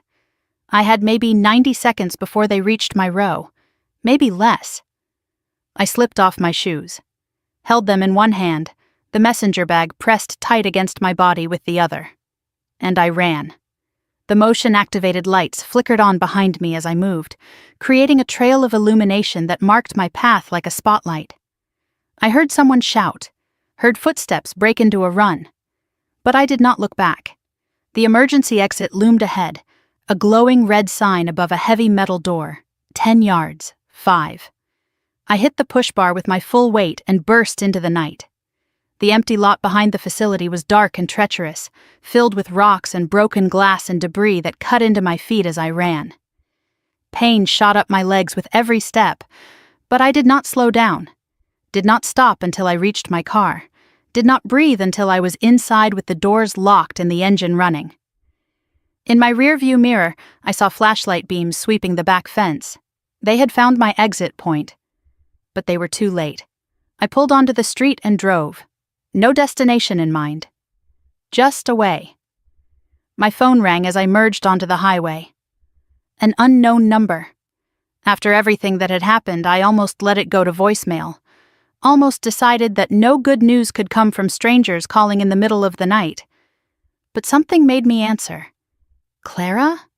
A woman's voice, calm, steady, familiar in a way I could not place. This is Patricia. Patricia Holloway. I think it is time we finally met. I nearly drove off the road. Patricia, the woman who had disappeared 8 years ago, the ghost story that had haunted Mitchell and Associates, the person Tom had told me about, the one who had been gathering evidence and waiting for the right moment. How did you get this number? Sarah gave it to me. She said you might need help tonight. She was right, was she not? I told her about the storage unit, about Ryan, about barely escaping with the documents. Patricia listened without interrupting. When I finished, her voice was calm, measured, like someone who had been through far worse. You did well. Most people freeze the first time they are hunted. You ran. That is good. That means you will survive. There was a pause. Then she spoke again. I have been watching the situation from a distance, staying hidden. But Sarah's call changed things. You are not just another woman being pushed out, Clara. You have the evidence I spent 8 years trying to gather. And you have something else I never had. What? Standing. You are his daughter. You have legal rights to challenge him. I was just an employee. He could dismiss anything I said as the complaints of a disgruntled worker. But you have blood. You have the will. You have standing that I never could. I have been waiting for someone like you, she continued. Someone with proof and standing. Someone who could finish what I started. I am done hiding, Clara. Tell me where you are. I will come to you. And then we will make a plan that your father never sees coming. We met at a truck stop 40 minutes outside the city. Anonymous, transient. The kind of place where no one remembered faces and no one asked questions. I arrived first, ordered coffee I did not intend to drink, and sat in a booth facing the door. Patricia walked in 20 minutes later. I recognized her from the old company photos I had found online during my research. But the woman who slid into the booth across from me looked different. Harder. Like someone who had been sharpened by years of running and hiding and waiting for a justice that never came. Clara Mitchell. She studied my face with eyes that missed nothing. You look like your mother. You knew my mother? I knew her better than anyone at that company. She hired me, Clara. Did you know that? Not your father. Your mother. I was her project, her investment. She wanted to prove that the company could succeed with women in leadership positions. And when your father pushed me out, she was the only one who fought for me. Patricia's voice softened with something like grief.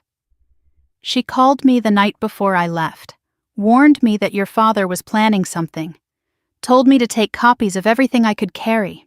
She saved my life, Clara. And I have spent 8 years trying to find a way to repay that debt. We talked until the sky began to lighten.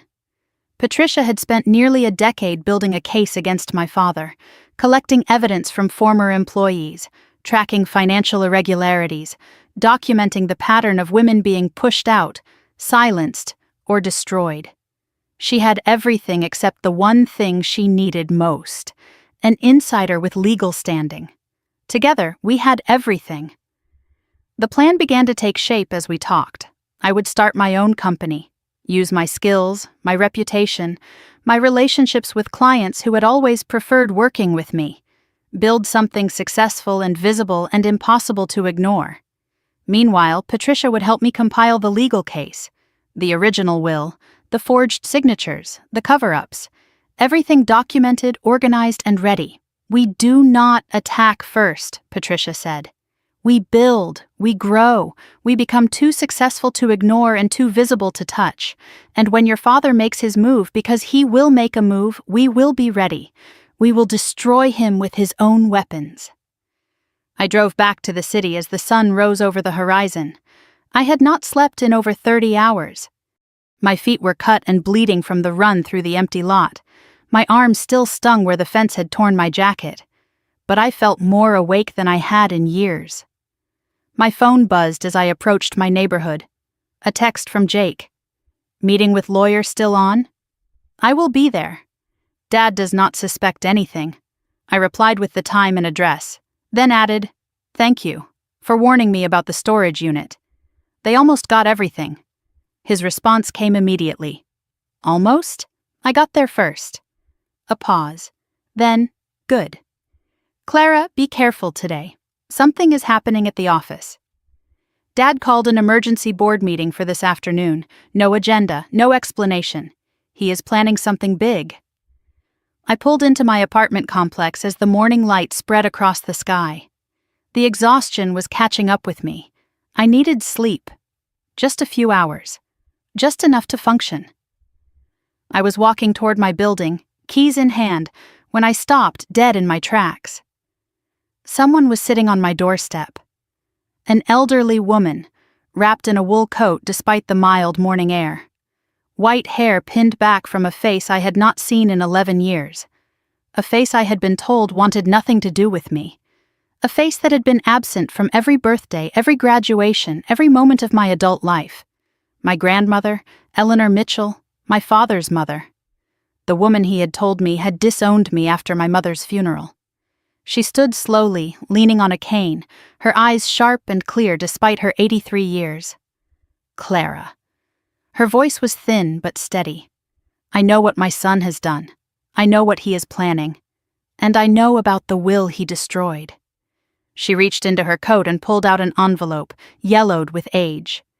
"Because I have the only other copy.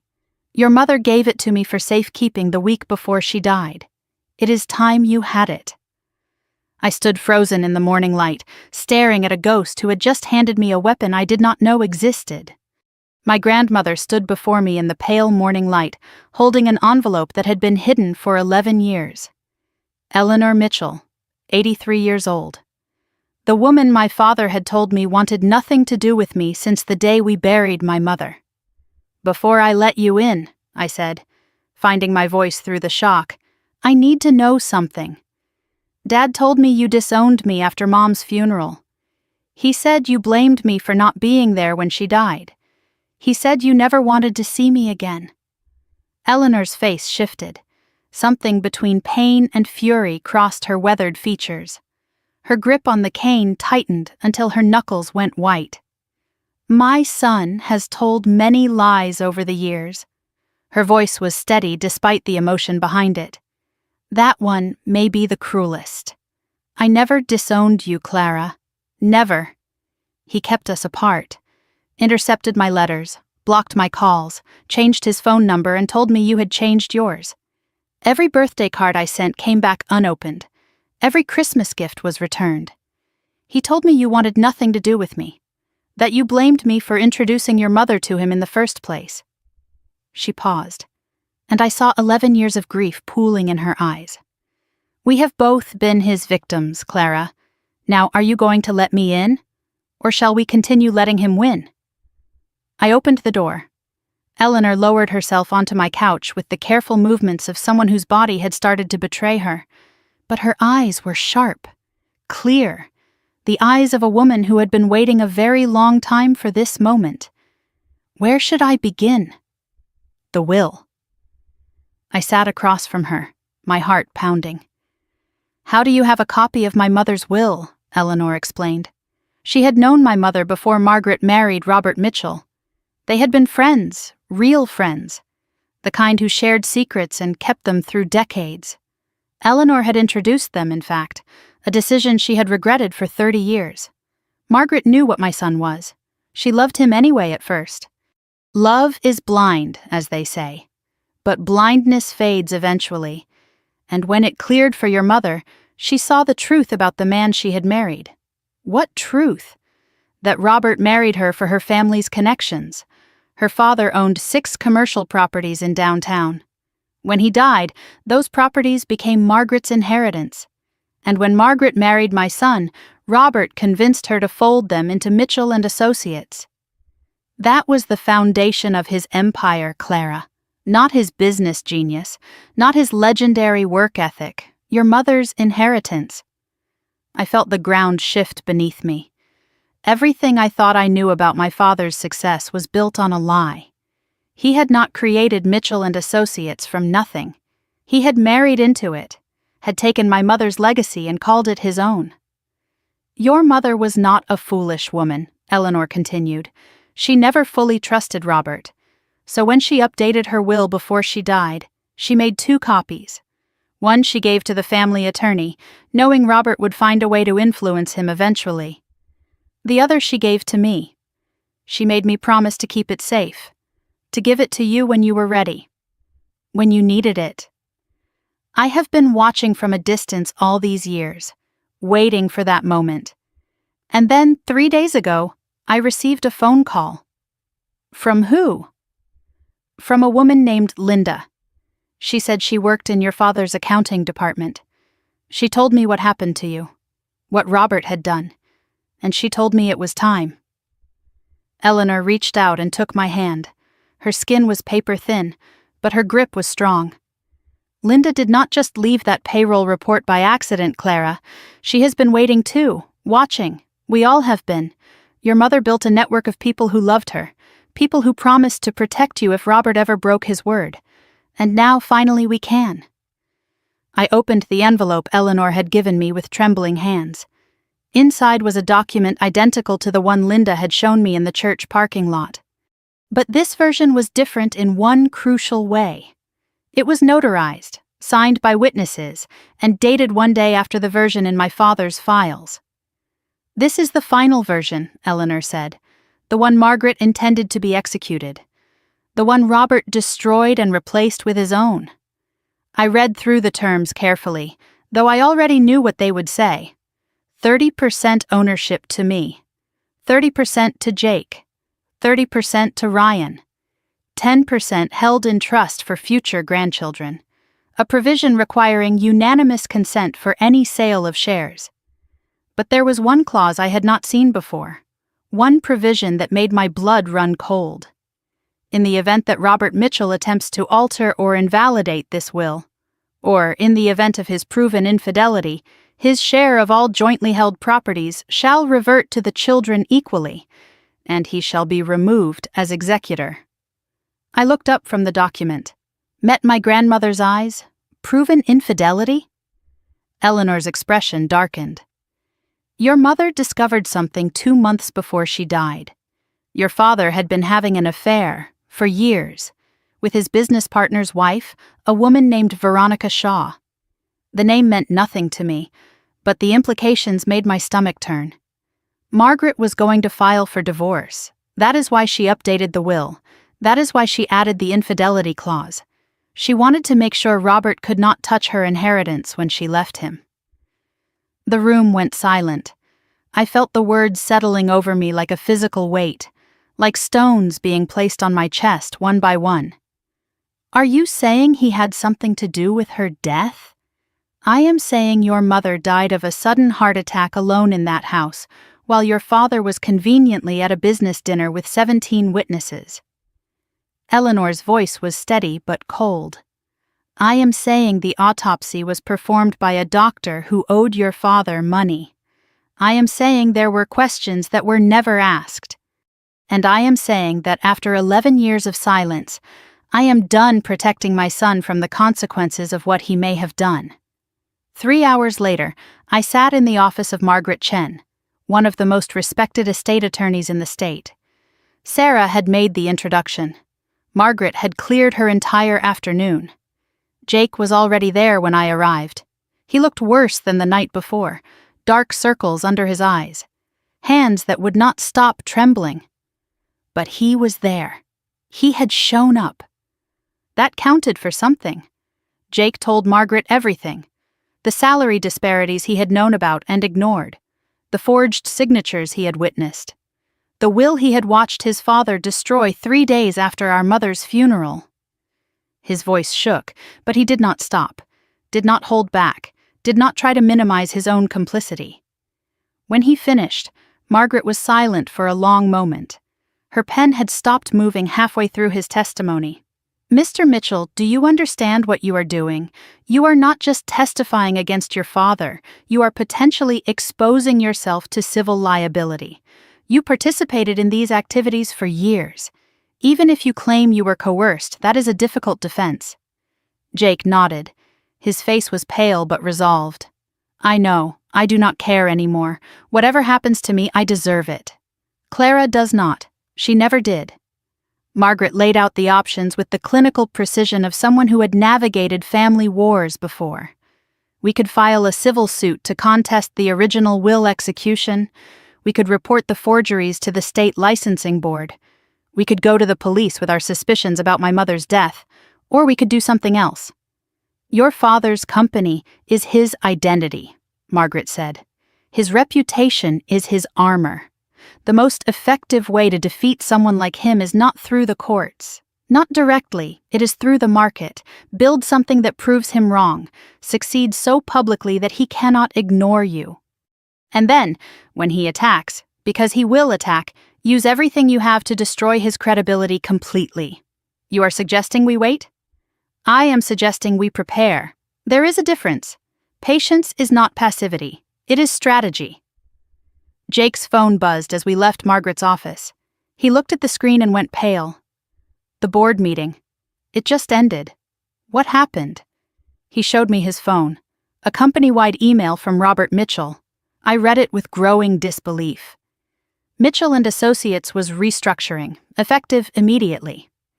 In the interest of professional development and family succession planning, Ryan Mitchell was being promoted to Chief Operating Officer. Jake Mitchell was being moved to a senior advisory role with reduced responsibilities, and Clara Mitchell's name had been officially removed from all company records, like I had never existed. Like 6 years of my life had been erased with a single keystroke. But that was not the worst part. At the bottom of the email was an announcement that made my blood run cold. Mitchell and Associates is proud to announce the acquisition of Walker Property Group, expanding our portfolio to include mid-market commercial properties throughout the region. Mid-market properties. The exact niche Tom and Sarah had identified for my new company, the exact space I was planning to enter with Mitchell Property Solutions. My father was not just trying to destroy me, he was trying to occupy every inch of ground I might escape to. He was burning the lifeboats before I could reach them. Jake looked at me with something like fear in his eyes. He knows. Somehow he knows what you are planning. Someone told him. I thought about everyone who knew my plans. Tom, Sarah, Patricia, Eleanor, Jake, the lawyer, Linda. Someone in that circle was not who they seemed. I drove home in silence, Jake following in his own car at my request. My mind raced through possibilities. Who had access to my plans? Who knew enough to tell my father exactly how to counter me? Tom had brought me into this.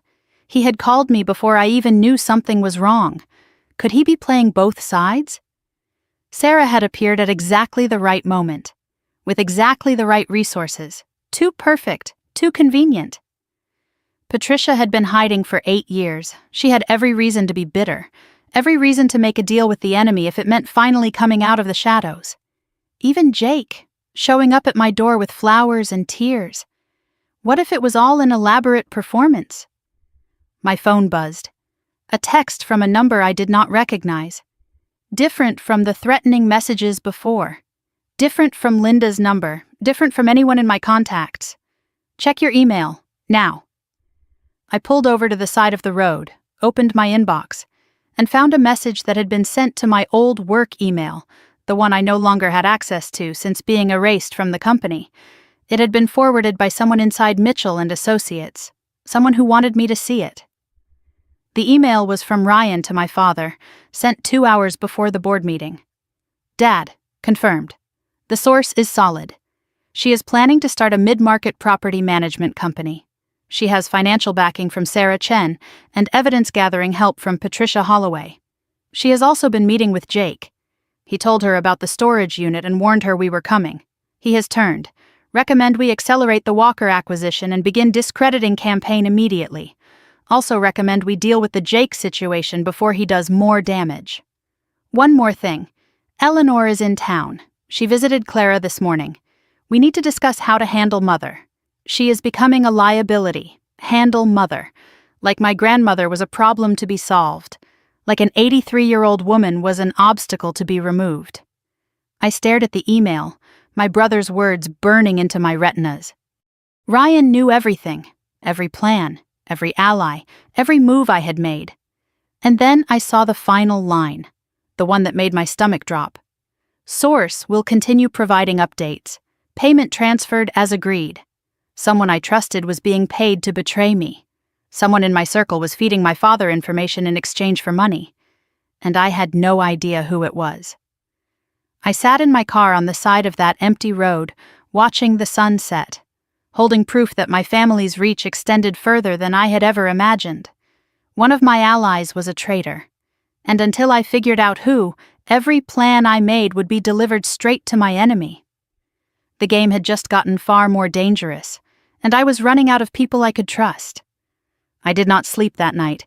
Instead, I sat at my kitchen table with a legal pad and wrote down every name, every person who knew my plans, every potential source of the leak that had delivered my strategy directly into my father's hands. Tom Reeves, the headhunter who had started everything, who had called me 3 days before I even knew something was wrong, who had connections I could not verify and motives I could not fully understand. Sarah Chen, the mentor who had appeared at exactly the right moment with exactly the right resources. Too perfect, too convenient, too good to be true. Patricia Holloway, the woman who had been hiding for 8 years, who had every reason to make a deal with the enemy if it meant finally emerging from the shadows. Who knew my father's secrets better than anyone? Eleanor, my own grandmother, who had been silent for 11 years and suddenly reappeared with evidence at the exact moment I needed it most, who had access to information no one else should have. Linda, the accountant who had risked everything to help me, or claimed to, who had started all of this with a payroll report left on a copy machine. Jake, my brother, who might have been playing me from the very beginning, whose tears and trembling hands could have been nothing more than a performance designed to earn my trust. 6 names. 6 people I had trusted with my future. One of them was being paid to destroy me. And the worst part was that I had no idea which one. Every interaction, every conversation, every moment of connection now felt tainted. Had any of it been real? Or had I been a puppet dancing on strings I could not see? I needed a test. Something that would reveal the leak without alerting the mole that I was hunting. The next morning, I called an emergency meeting. Everyone, Tom, Sarah, Patricia, Eleanor, Jake, even Linda, who had supposedly delayed her departure for Oregon to help me through the crisis. We gathered in the conference room at Sarah's office, 6 faces around the table, 6 potential traitors. I studied each one as I prepared to set my trap. I need to tell you all something, I said, keeping my voice steady despite the suspicion churning in my gut. I have made a decision about the company. I laid out a completely fabricated plan, a different strategy than anything we had discussed before. I told them I was abandoning the mid-market approach entirely. Instead, I was going to focus on luxury properties on the North Shore, a completely different market, a completely different threat profile. But here is the key. I watched their reactions carefully, looking for any sign of guilt or recognition. I am telling each of you something slightly different about the timeline, a small detail that only you will know. If that detail reaches my father, I will know exactly who the leak is. I did not actually give them different information. The announcement was identical for everyone. But I wanted to see who flinched, who looked uncomfortable, who could not meet my eyes. Tom nodded approvingly, like a mentor proud of a student who had learned to think strategically. Sarah's expression remained neutral, unreadable, professional. Patricia's jaw tightened almost imperceptibly, a reaction I could not interpret. Eleanor watched me with something like admiration in her aged eyes. Jake stared at the table, pale and silent, his hands clasped so tightly his knuckles had gone white. And Linda's hands were trembling, the same way they had trembled in the church parking lot, the same way they trembled every time she was near me. "Now we wait," I said. 48 hours. If my father adjusts his strategy to counter the North Shore move, we will know he has someone in this room. The answer came faster than I expected. Not from my father's actions. From a phone call at 2 a.m, 26 hours after the meeting. Linda. Crying so hard I could barely understand her words. "Clara, I need to see you, please. I have to tell you something before it is too late." We met at a diner this time. Bright lights, public space, witnesses everywhere. Linda looked like she had aged 10 years since our first meeting in the church parking lot. Dark circles under her eyes, hair uncombed, hands shaking so badly she could not hold her coffee cup. "It is me," she whispered across the table. "I am the one. I have been feeding information to Ryan." I felt the words like a physical blow. Linda, the woman who had started all of this, the woman who had given me the evidence, the woman who had claimed to be honoring my mother's memory with every risk she took. Why? The question hung between us. Simple, devastating, demanding an answer that could justify the unjustifiable. Linda's story came out in fragments, broken sentences, tears that would not stop. Her daughter, 17 years old, brilliant, accepted to a prestigious university on the East Coast, the kind of school that could change a life, the kind of tuition that was beyond anything a senior accountant could afford. Ryan discovered this, found the acceptance letter somehow, and he offered Linda a deal. Information in exchange for her daughter's future. I thought I could control it. Linda's voice cracked with each word. I thought I could give them just enough to seem useful while still helping you. I did not know they would use it to destroy everything. I did not know they would go this far. You gave them my plans, my timeline, my allies. Every move I made was delivered straight to my enemy. I gave them pieces, never everything. I was trying to protect you while protecting my daughter. I know how insane that sounds. I know there is no excuse. I know what I did was unforgivable. She reached into her purse and pulled out an envelope. Inside was a check. $50,000, made out to cash. The price of my betrayal, sitting on a diner table between 2 cups of cold coffee. This is what they paid me. I have not spent any of it. I was going to give it back. I was going to tell you everything and beg for your forgiveness. She paused, wiped her eyes, and then said the words that changed everything. But then I found something else. Something I only discovered 2 days ago.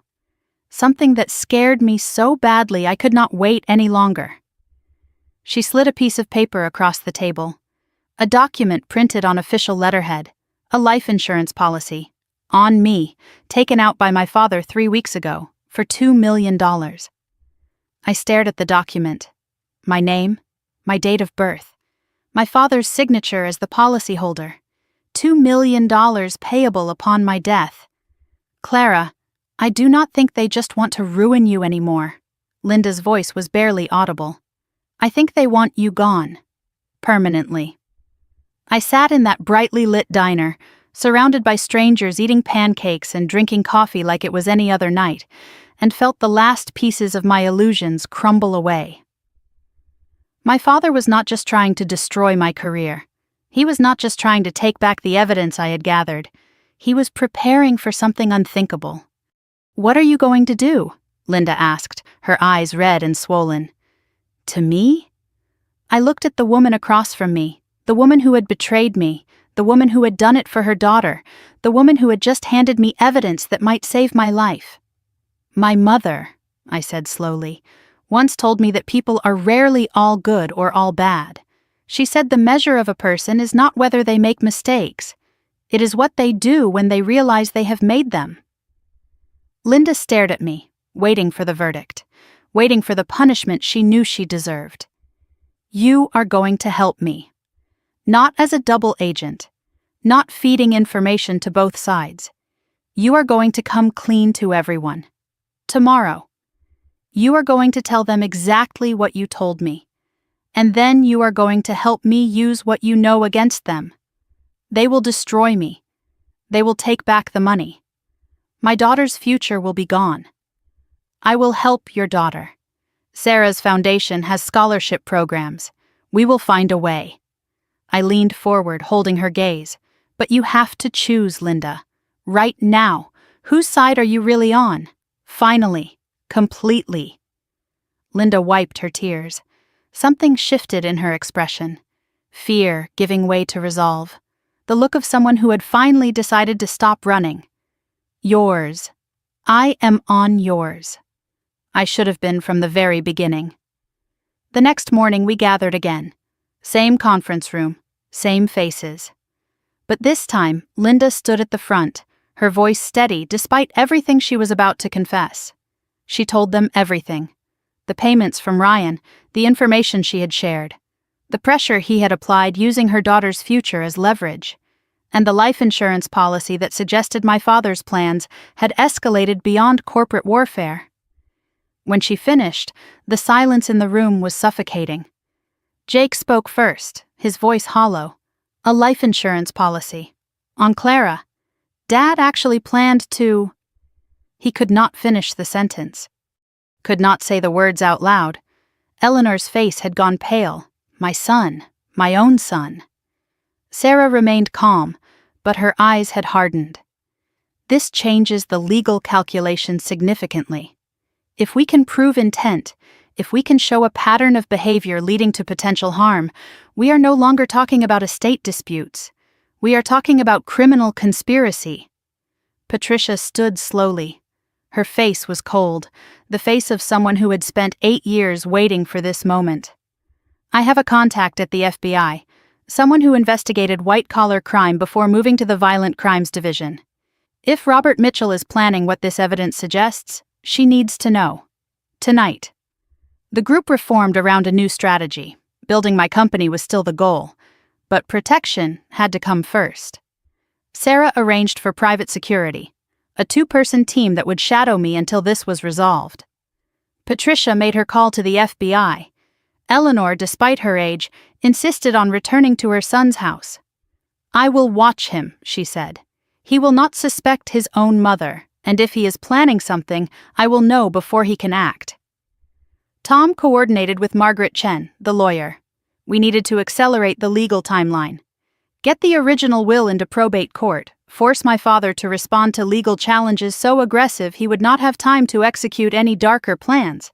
And me, I would launch Mitchell Property Solutions anyway, in public, loudly, visibly. Because Sarah was right. The most protected position was the most visible one. 1 week later, I stood outside a small office building on Madison Avenue. Not the fanciest address in the city, not the biggest space, but mine. Every square foot was mine. Mitchell Property Solutions was officially open for business. The press release went out that morning. Trade publications, industry newsletters, local business journals. Clara Mitchell, former operations director of Mitchell and Associates, launching her own commercial property management firm focused on the underserved mid-market sector. The phone started ringing almost immediately. Former clients who had always preferred working with me. Industry contacts who respected my work. 3 new prospects I had never met, all referred by Sarah's network of women who helped other women succeed. By noon, I had my first signed contract.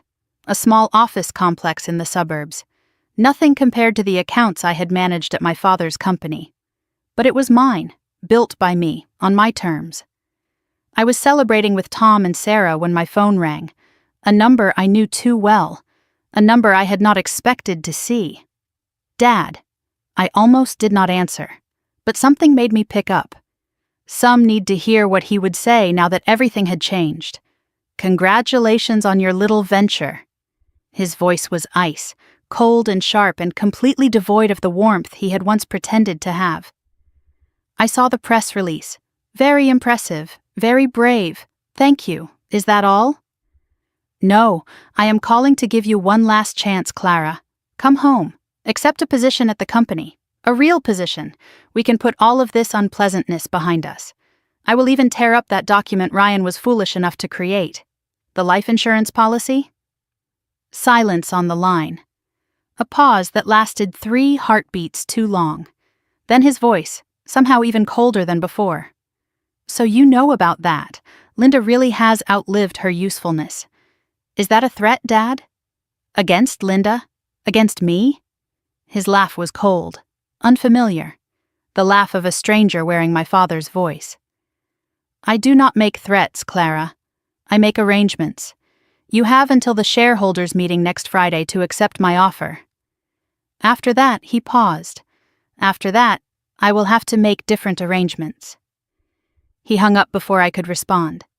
I stood in my new office, phone in hand, staring at the business I had just built. My father had given me 8 days. 8 days until the shareholders' meeting. 8 days before he did whatever he was planning. 8 days to destroy him first. I converted my apartment into a war room on day 1. Whiteboards covered every available wall space. Timelines, names, connections, evidence organized by category and cross-referenced by date. 8 days until the shareholders' meeting. 8 days to build a case strong enough to destroy my father before he could destroy me. The team rotated through in shifts, working around the clock. Tom handled business development for Mitchell Property Solutions, bringing in new clients to make my company too visible to quietly eliminate. Patricia coordinated with her FBI contact, building the criminal case piece by piece. Sarah managed the legal strategy with Margaret Chen, preparing motions and filings that would force my father to respond on multiple fronts simultaneously. Jake fed information from inside Mitchell and Associates, reporting on every meeting, every conversation, every decision my father made. And Eleanor, brave 83-year-old Eleanor, had moved back into her son's house to watch his movements and listen for any sign of what he was planning. I kept the life insurance policy pinned above my desk. $2 million. That was what my life was worth to my father. Not as a daughter, not as family, as a payout. Every time I felt tired, every time the weight of what we were doing pressed down on me and made me want to give up, I looked at that document. It reminded me what I was fighting for. Not money, not the company, not even justice. Survival. Day 1 was about preparation, organizing the evidence we had gathered, making copies of everything critical, ensuring that every document was backed up in 3 different locations that my father could never access. If something happened to me, the truth would still come out. That was the promise I made to myself. That was the insurance policy that actually mattered. Day 2 brought Patricia's FBI contact to a secure location outside the city. Agent Diane Torres was a 15-year veteran of the Bureau, specializing in financial crimes that turned violent. She had seen cases like this before. Powerful men who believed they were above consequences, men who escalated from fraud to threats to actions no one wanted to name. The life insurance policy alone is not enough, Torres explained as she reviewed the documents we had compiled. It is suggestive, but not conclusive. Plenty of people take out policies on family members for legitimate estate planning reasons. We need more. Pattern of behavior, statements of intent, witnesses who can testify to his state of mind. What about Patricia Holloway? I gestured toward Patricia, who sat silently in the corner. He made her disappear 8 years ago, destroyed her career, threatened her until she went into hiding. Torres nodded slowly. That helps establish pattern. But we need something more recent, something that shows escalation. She paused, her eyes meeting mine with uncomfortable directness. What about your mother's death? The room went silent. Eleanor, who had insisted on attending despite the risk of being seen, gripped the arms of her chair until her knuckles went white. What are you suggesting? I am suggesting we request the autopsy files. The original police report. Any medical records from the weeks before her death. If there was anything irregular, anything that was overlooked or deliberately ignored, it could change everything. It could transform this from a civil dispute into a murder investigation. Eleanor spoke for the first time since we had arrived. Her voice was steady but heavy with grief that had never fully healed. Margaret called me the night before she died. She was afraid. She said Robert had been acting strangely, cold, distant, calculating in ways she had never seen before. She said he had asked her strange questions about her life insurance policy, about what would happen to the company if something happened to her, about which documents would need to be updated. Eleanor's eyes met Agent Torres's with fierce determination. I have carried that conversation for 11 years. I will testify to every word under oath.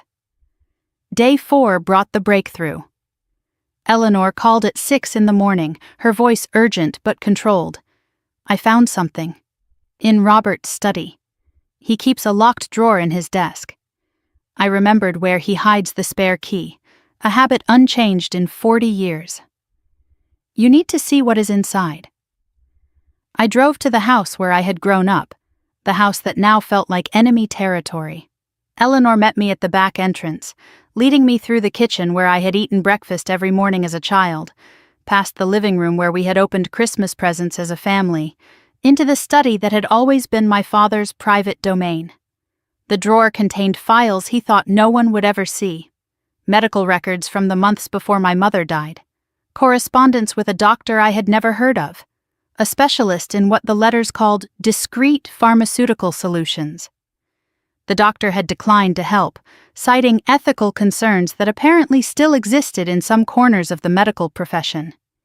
But the inquiry itself was damning. The questions my father had asked, the options he had explored. He was planning it. I held the documents with hands that would not stop shaking. He was actually planning to kill her. There is more. Eleanor pulled out another file. Bank statements showing a $50,000 payment to an unnamed recipient 2 weeks before Margaret's death, and a second payment of the same amount 1 week after. The coroner, Eleanor said quietly, the one who ruled her death natural causes.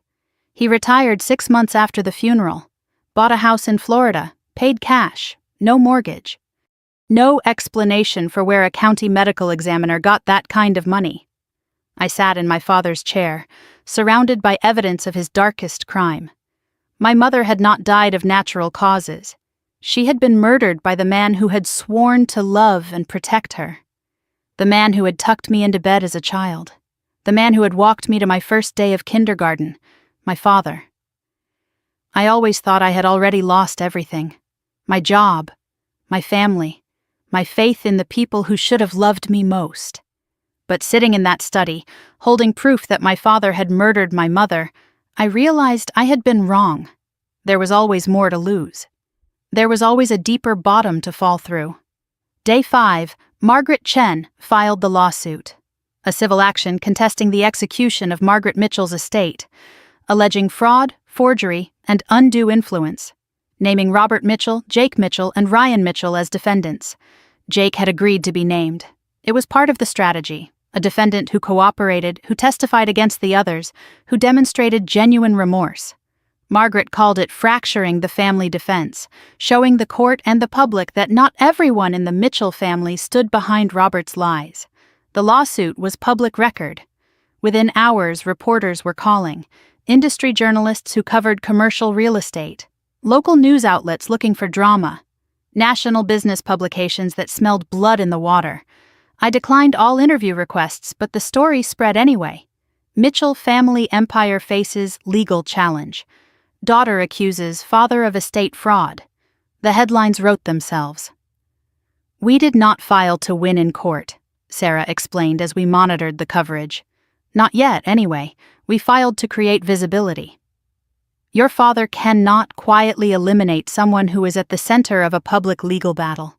Every reporter, every journalist, every curious observer becomes a witness to your existence. Attention is your armor now, Clara. Not lawyers, not evidence, visibility. My father's response came within hours, not to me directly, to the press.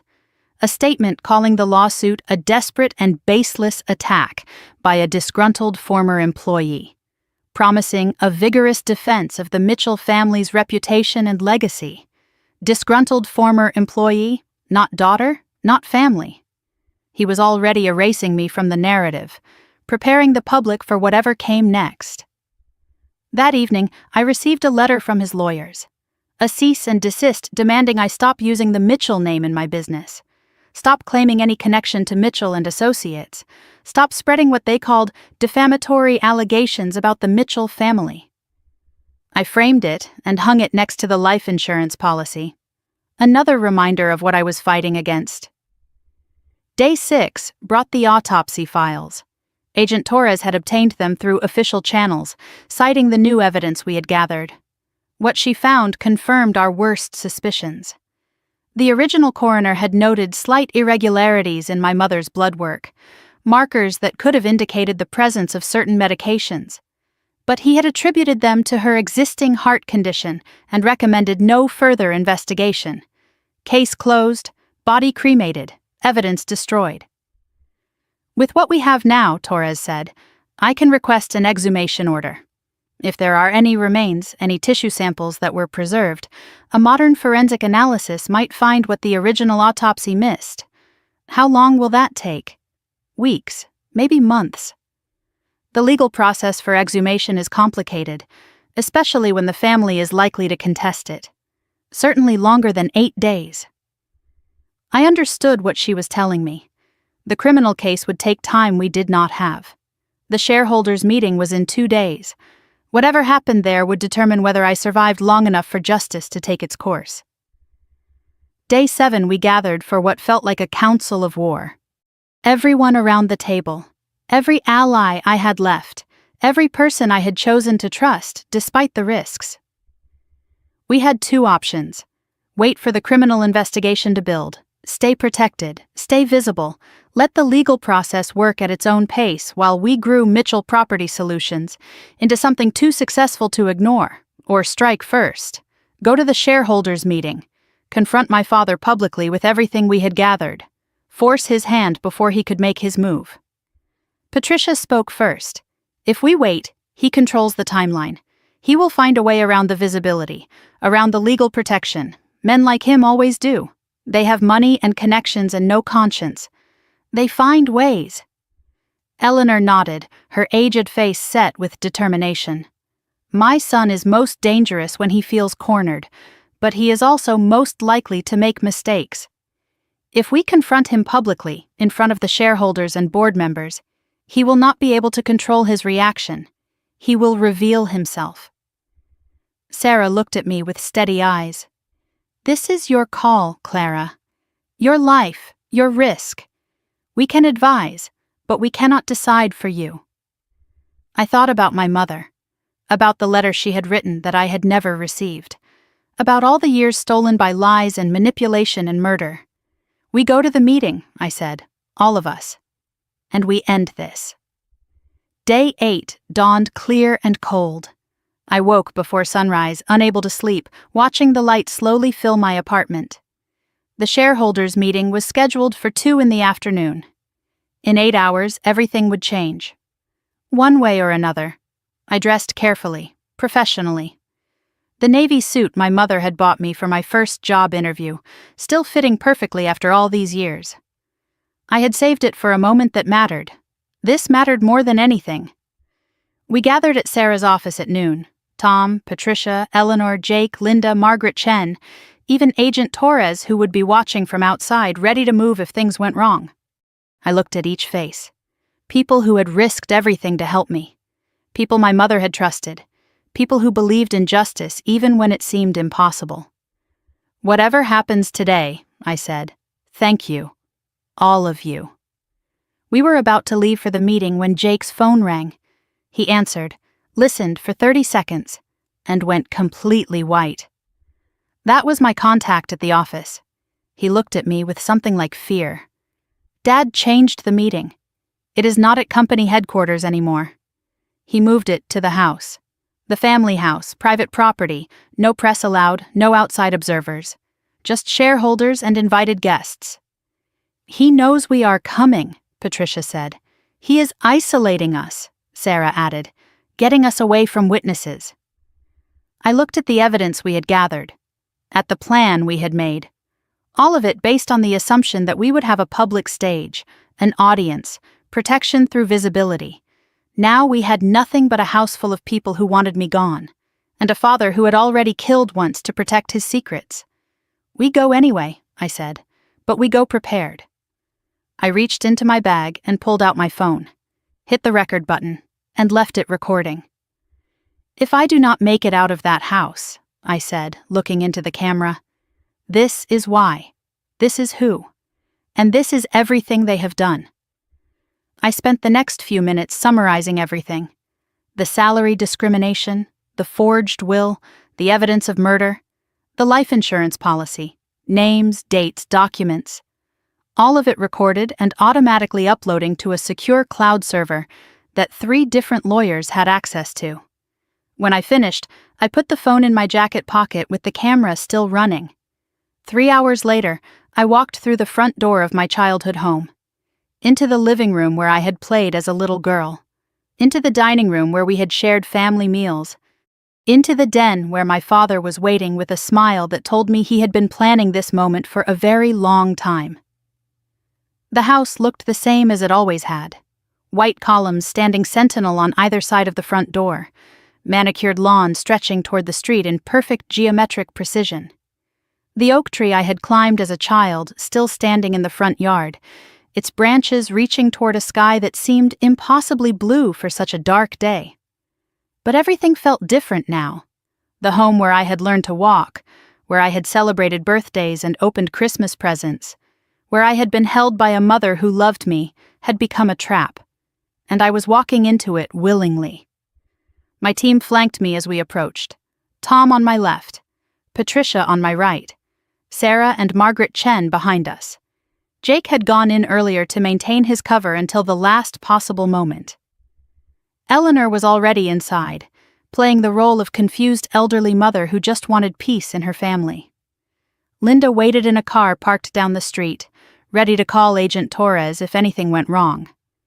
I noticed the security guards first. 2 men in dark suits stationed at the front door, their eyes tracking our approach with professional detachment. 2 more visible through the windows, positioned at strategic points throughout the first floor. My father had never employed security at the house before. These men were not here to protect the family. They were here to contain it, to make sure no one left until my father decided they could. I straightened my shoulders, touched the phone in my jacket pocket, still recording, still uploading everything to the secure server. And I walked through the front door of my childhood home for what might be the last time. The shareholders' meeting had been set up in the formal dining room. The long mahogany table that had hosted Thanksgiving dinners and Christmas Eve celebrations, now surrounded by shareholders, lawyers, and family members who looked at me like I was a stranger who had wandered in from the street.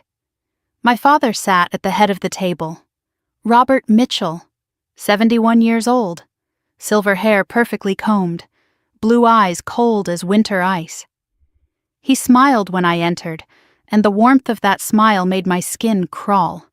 It was the smile of a predator who had cornered his prey and wanted to savor the moment before the kill. "Clara, how nice of you to join us. I was not sure you would come. I would not miss this for the world, Dad." Ryan sat to our father's right, his posture radiating smug confidence. The enforcer who had sent threatening texts and hunted me through storage facilities. He did not even pretend to be civil, his lip curling slightly as his eyes met mine. Jake sat to our father's left, pale and nervous, playing his role perfectly. The conflicted son who had not yet revealed his betrayal. Eleanor sat at the far end of the table, watching everything with sharp eyes hidden behind a mask of elderly confusion. And around them sat the shareholders, 6 people who owned small percentages of Mitchell and Associates, people who had invested in the company years ago and trusted my father to manage their money responsibly, people who had no idea what this family had become. I scanned the faces around the table and noticed something strange. One chair was empty. Gerald Hoffman, who had owned 8% of the company since before I was born, was not present. No one had mentioned his absence. No one seemed concerned. In a room full of traps, every missing piece mattered. My father called the meeting to order with the practiced ease of someone who had run 1,000 such gatherings. Standard business first. Quarterly financial reports showing steady growth, projections for the coming year. The successful acquisition of Walker Property Group. All designed to project normalcy, stability, a family business running smoothly despite what he called the unfortunate public dispute with a former employee. I waited.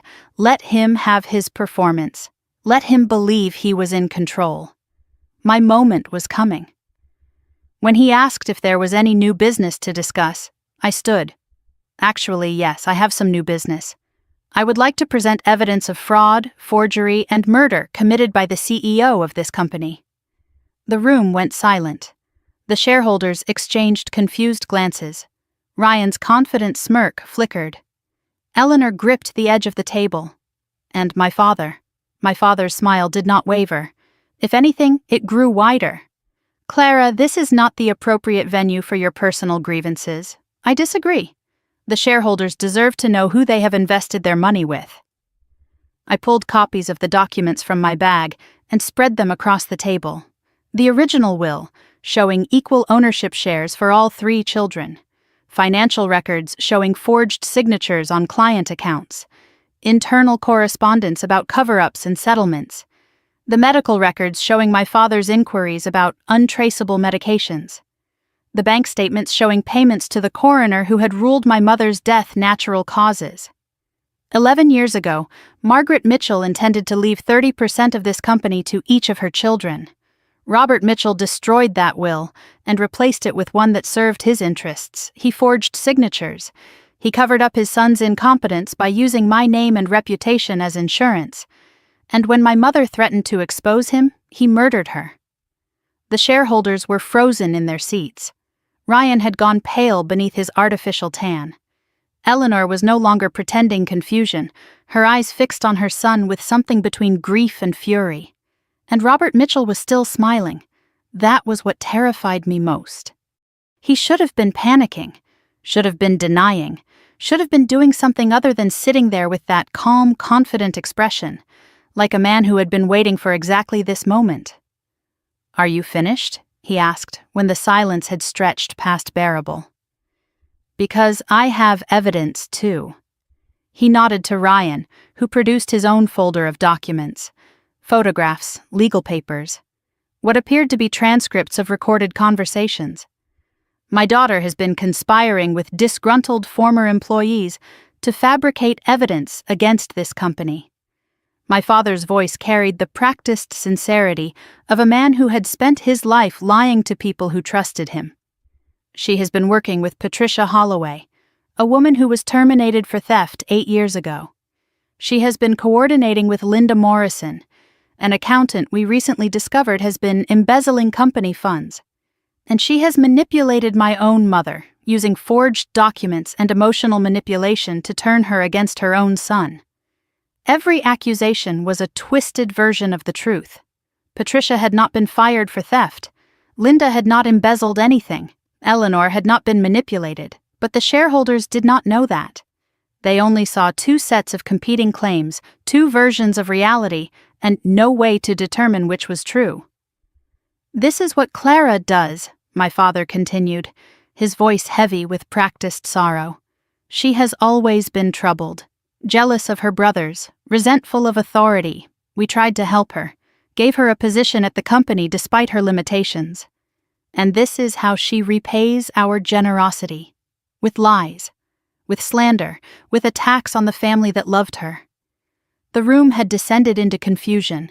shareholders whispering to each other, lawyers scribbling notes, my father's narrative gaining traction against my evidence because he had decades of trust to draw on, and I had only the truth.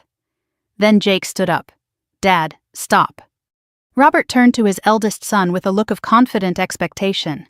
The look of a father who assumed his child would fall in line, as Jake had always fallen in line, as all of us had always fallen in line. Jake, please explain to these people that your sister has been having some sort of breakdown, and we are trying to help her. I am not going to lie for you anymore. The look on my father's face was something I would remember forever. Confusion first, then recognition, then fury so pure and hot, it seemed to change the temperature of the room. What did you say? I said I am not going to lie for you. Not anymore. Not ever again. Jake's voice grew stronger as he spoke, like someone breaking through a wall that had contained him his entire life. Everything Clara said is true. I have known about the salary disparities for years. I watched you forge signatures on documents. I saw you destroy Mom's original will 3 days after her funeral. I was too afraid to say anything then, too afraid of losing your approval, too afraid of what you might do to me if I stepped out of line. But I am not afraid anymore. I will testify to everything I have witnessed, under oath, in any court that will hear me. Before my father could respond, Eleanor rose from her chair, slowly, leaning on her cane. But her voice, when it came, was stronger than I had ever heard it. I have been silent for too long, afraid of my own son, afraid of what he had become, afraid that speaking the truth would destroy what was left of this family. She looked around the table at the shareholders, at the lawyers, at the children and grandchildren who had gathered in this room. But there is no family left to destroy. Robert has seen to that. He murdered my daughter-in-law. He stole from his own children. He has threatened and intimidated anyone who tried to expose him. And I will spend whatever years I have left making sure he faces justice. My father looked from Jake to Eleanor to me, his family, his blood, all aligned against him. For one moment I saw something I had never seen in his eyes. Fear. Real fear. The fear of a man who had spent his life controlling everyone around him and suddenly realized that control was slipping away. Then, something changed in his expression. The fear vanished, replaced by something colder, more dangerous. The look of a man who had decided that if he was going down, he was taking everyone with him. Security. The 2 guards who had been standing by the door moved forward, not threatening, not aggressive, just present, a reminder that we were in his house, surrounded by his people, far from any help. No one leaves this room until I say so. He stood slowly, walked to the sideboard where a crystal decanter of whiskey sat, poured himself a glass with hands that were perfectly steady. You think you have won. He took a long drink, then turned to face us.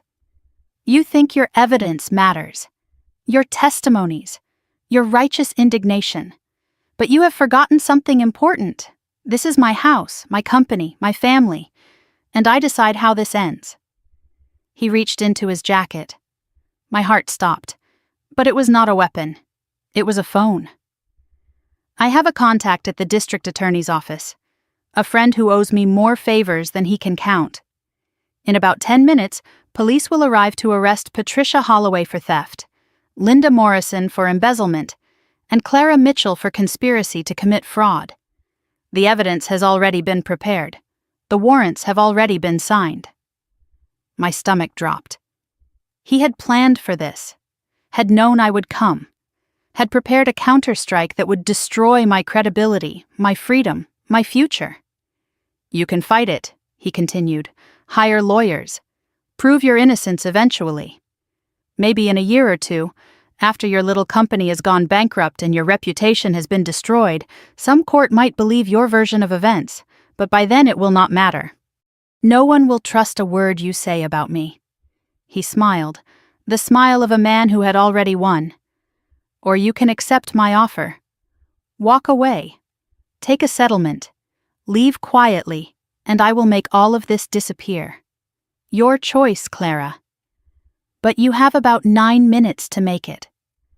I looked at my father, at the man who had controlled my entire life, who had killed my mother, who had systematically destroyed anyone who threatened his power. And I smiled back. You are right, Dad. You have thought of everything.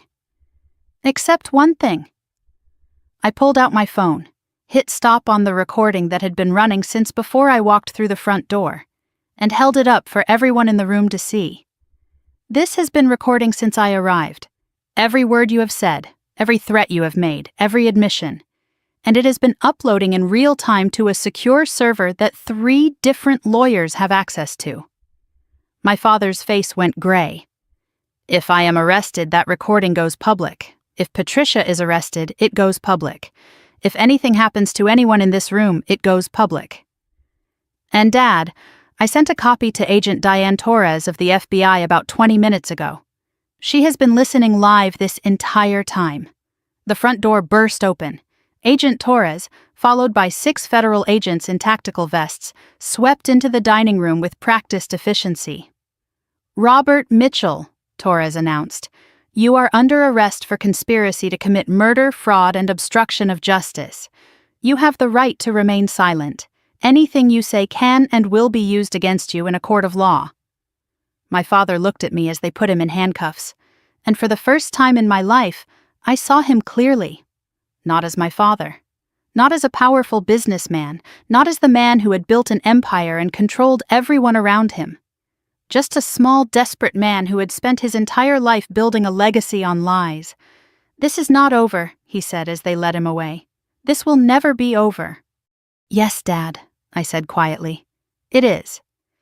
But as I watched them take him out the door, Ryan caught my eye from across the room. He had not been arrested, had not been named in the charges Torres had read, and the look on his face, cold and calculating and completely unafraid, told me my father was right about one thing. This was not over. Not yet. Not until every last secret was exposed. Every last debt was paid. And every last person who had wronged me faced their reckoning. I woke the next morning to 17 missed calls, 43 text messages, and my face on the front page of the business section. Mitchell family empire crumbles. Patriarch arrested for murder conspiracy. The headlines screamed what I had lived through, reducing the worst day of my life to ink and paper and clickbait. I made coffee, sat by my window, watched the sun rise over a city that suddenly looked different. Brighter somehow, full of possibility instead of threat. My father was in federal custody. His bail hearing was scheduled for the following week, but Agent Torres had assured me that with the evidence we had gathered, flight risk concerns would keep him locked up. For the first time in months, I felt safe. For the first time in years, I felt free. I had imagined this moment so many times. The moment when justice finally came. When the man who had stolen my inheritance, murdered my mother, and tried to destroy my life finally faced consequences. I thought I would feel triumphant, victorious, like a warrior who had won an impossible battle. Instead, I felt something I had not expected. Grief. Not for my father, not for the man he had become, but for the father I thought I had, for the family I thought I belonged to, for the little girl who had believed her daddy would always protect her. That little girl had died in this process, and I was only now beginning to mourn her. The calls came throughout the morning, Tom checking in, Sarah offering support.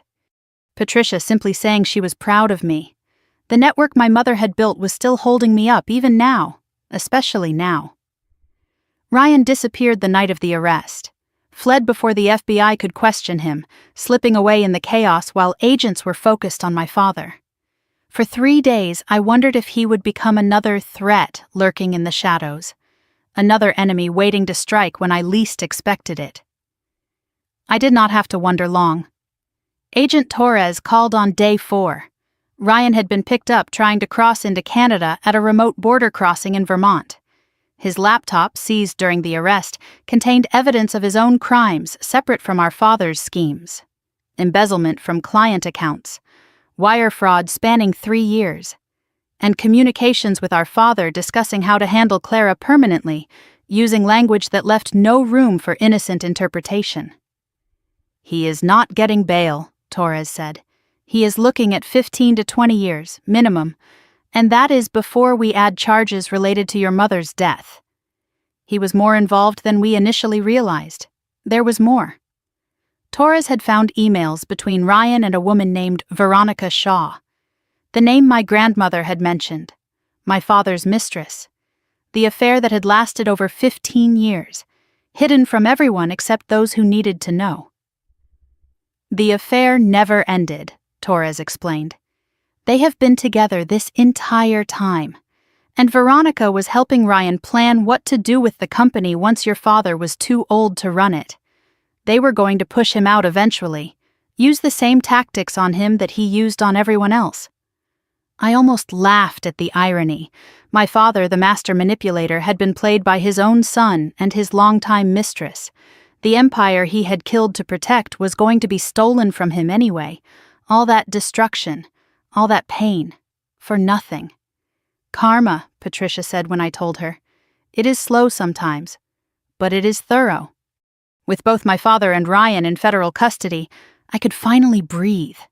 The threats were neutralized, the danger had passed, and the evidence gathering that Patricia had spent 8 years compiling, that Linda had risked everything to provide, that Eleanor had finally revealed after a decade of silence, it had all mattered. Every document, every recording, every act of courage had added up to this moment. Justice had come, late, imperfect, but real. 6 weeks later, the original will was finally admitted to probate court. Margaret Chen presented Eleanor's notarized copy, verified by handwriting experts, and dated after the fraudulent version my father had executed. The judge's ruling came down on a Tuesday afternoon. The original will was valid.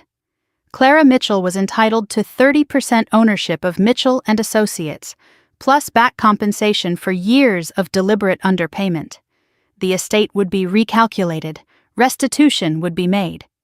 When Margaret Chen showed me the final numbers, I had to read them 3 times before the figures made sense. Between the ownership stake, the back pay, the damages for fraud, and the settlement from the company's liability insurance, I was entitled to just over $4.7 million. $4.7 million. For 6 years I had earned $42,000 while my brothers collected twice that. For 6 years I had been told I was temporary, disposable, worth less than the men who did half my work. Now the scales were finally balanced, but I did not want Mitchell and Associates. The company was tainted, built on my mother's stolen inheritance, and maintained through fraud and manipulation and murder. I sold my shares to an outside investor, a woman Sarah introduced me to who specialized in turning around troubled companies and implementing ethical business practices.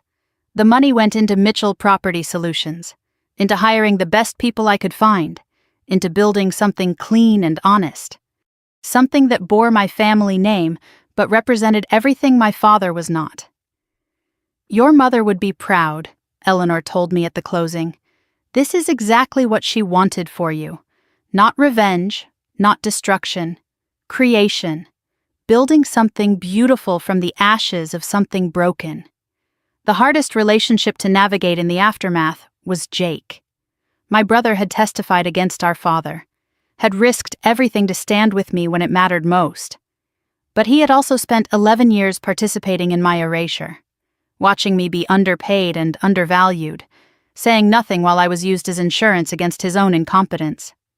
We met for coffee 3 months after the arrest. Neutral ground. No expectations. Just 2 siblings trying to figure out if there was anything left to salvage. "I do not know how to do this," Jake admitted, staring into his cup like it held answers he could not find. "Be a real brother. Be someone you can trust." I never learned how. Dad never taught us to be anything except what he needed us to be. "Neither did I said. "Maybe we learn together. It would not be easy. Trust, once broken so completely, rebuilds slowly if it rebuilds at all." But Jake was trying.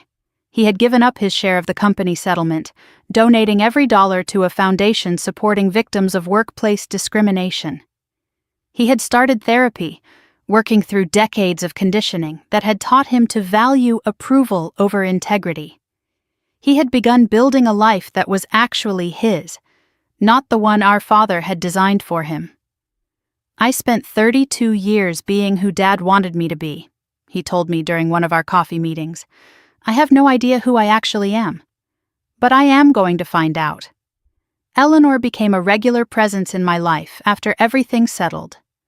Sunday dinners at her apartment, phone calls that lasted for hours, stories about my mother that I had never heard, memories she had kept safe for 11 years waiting for the chance to share them. She moved into an assisted living community near my office, not because she needed assistance, but because she was done being alone, done being isolated by her son's lies, done waiting for a family that had been stolen from her. "I wasted 11 years being afraid of Robert," she told me one evening as we looked through old photo albums. 11 years of silence when I should have been fighting. I am not wasting whatever time I have left. Linda's daughter got her scholarship, full tuition, room and board, a fresh start untainted by her mother's mistakes. Sarah's foundation had made it happen, no questions asked, no strings attached. Linda herself joined Mitchell Property Solutions as head of accounting. She had earned the position, not through betrayal, but through redemption, through choosing the right side when it would have been so much easier to stay silent. "Second chances," I told her on her first day. That is what we do here. 3 years after walking out of my father's office, Mitchell Property Solutions managed over $800 million in commercial real estate assets. 23 employees, every one of them compensated based on performance rather than politics.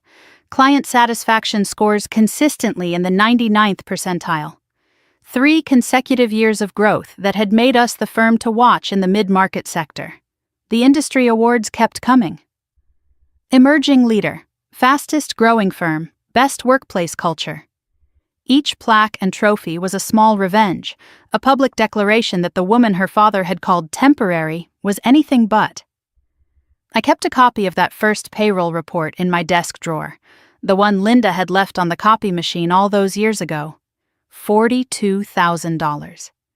Sometimes when the pressure got heavy or the challenges felt insurmountable, I would pull it out and look at it, not to stay angry, not to feed resentment, but to remember how far I had come. To remember that the woman who had earned $42,000 was the same woman now running a company worth millions.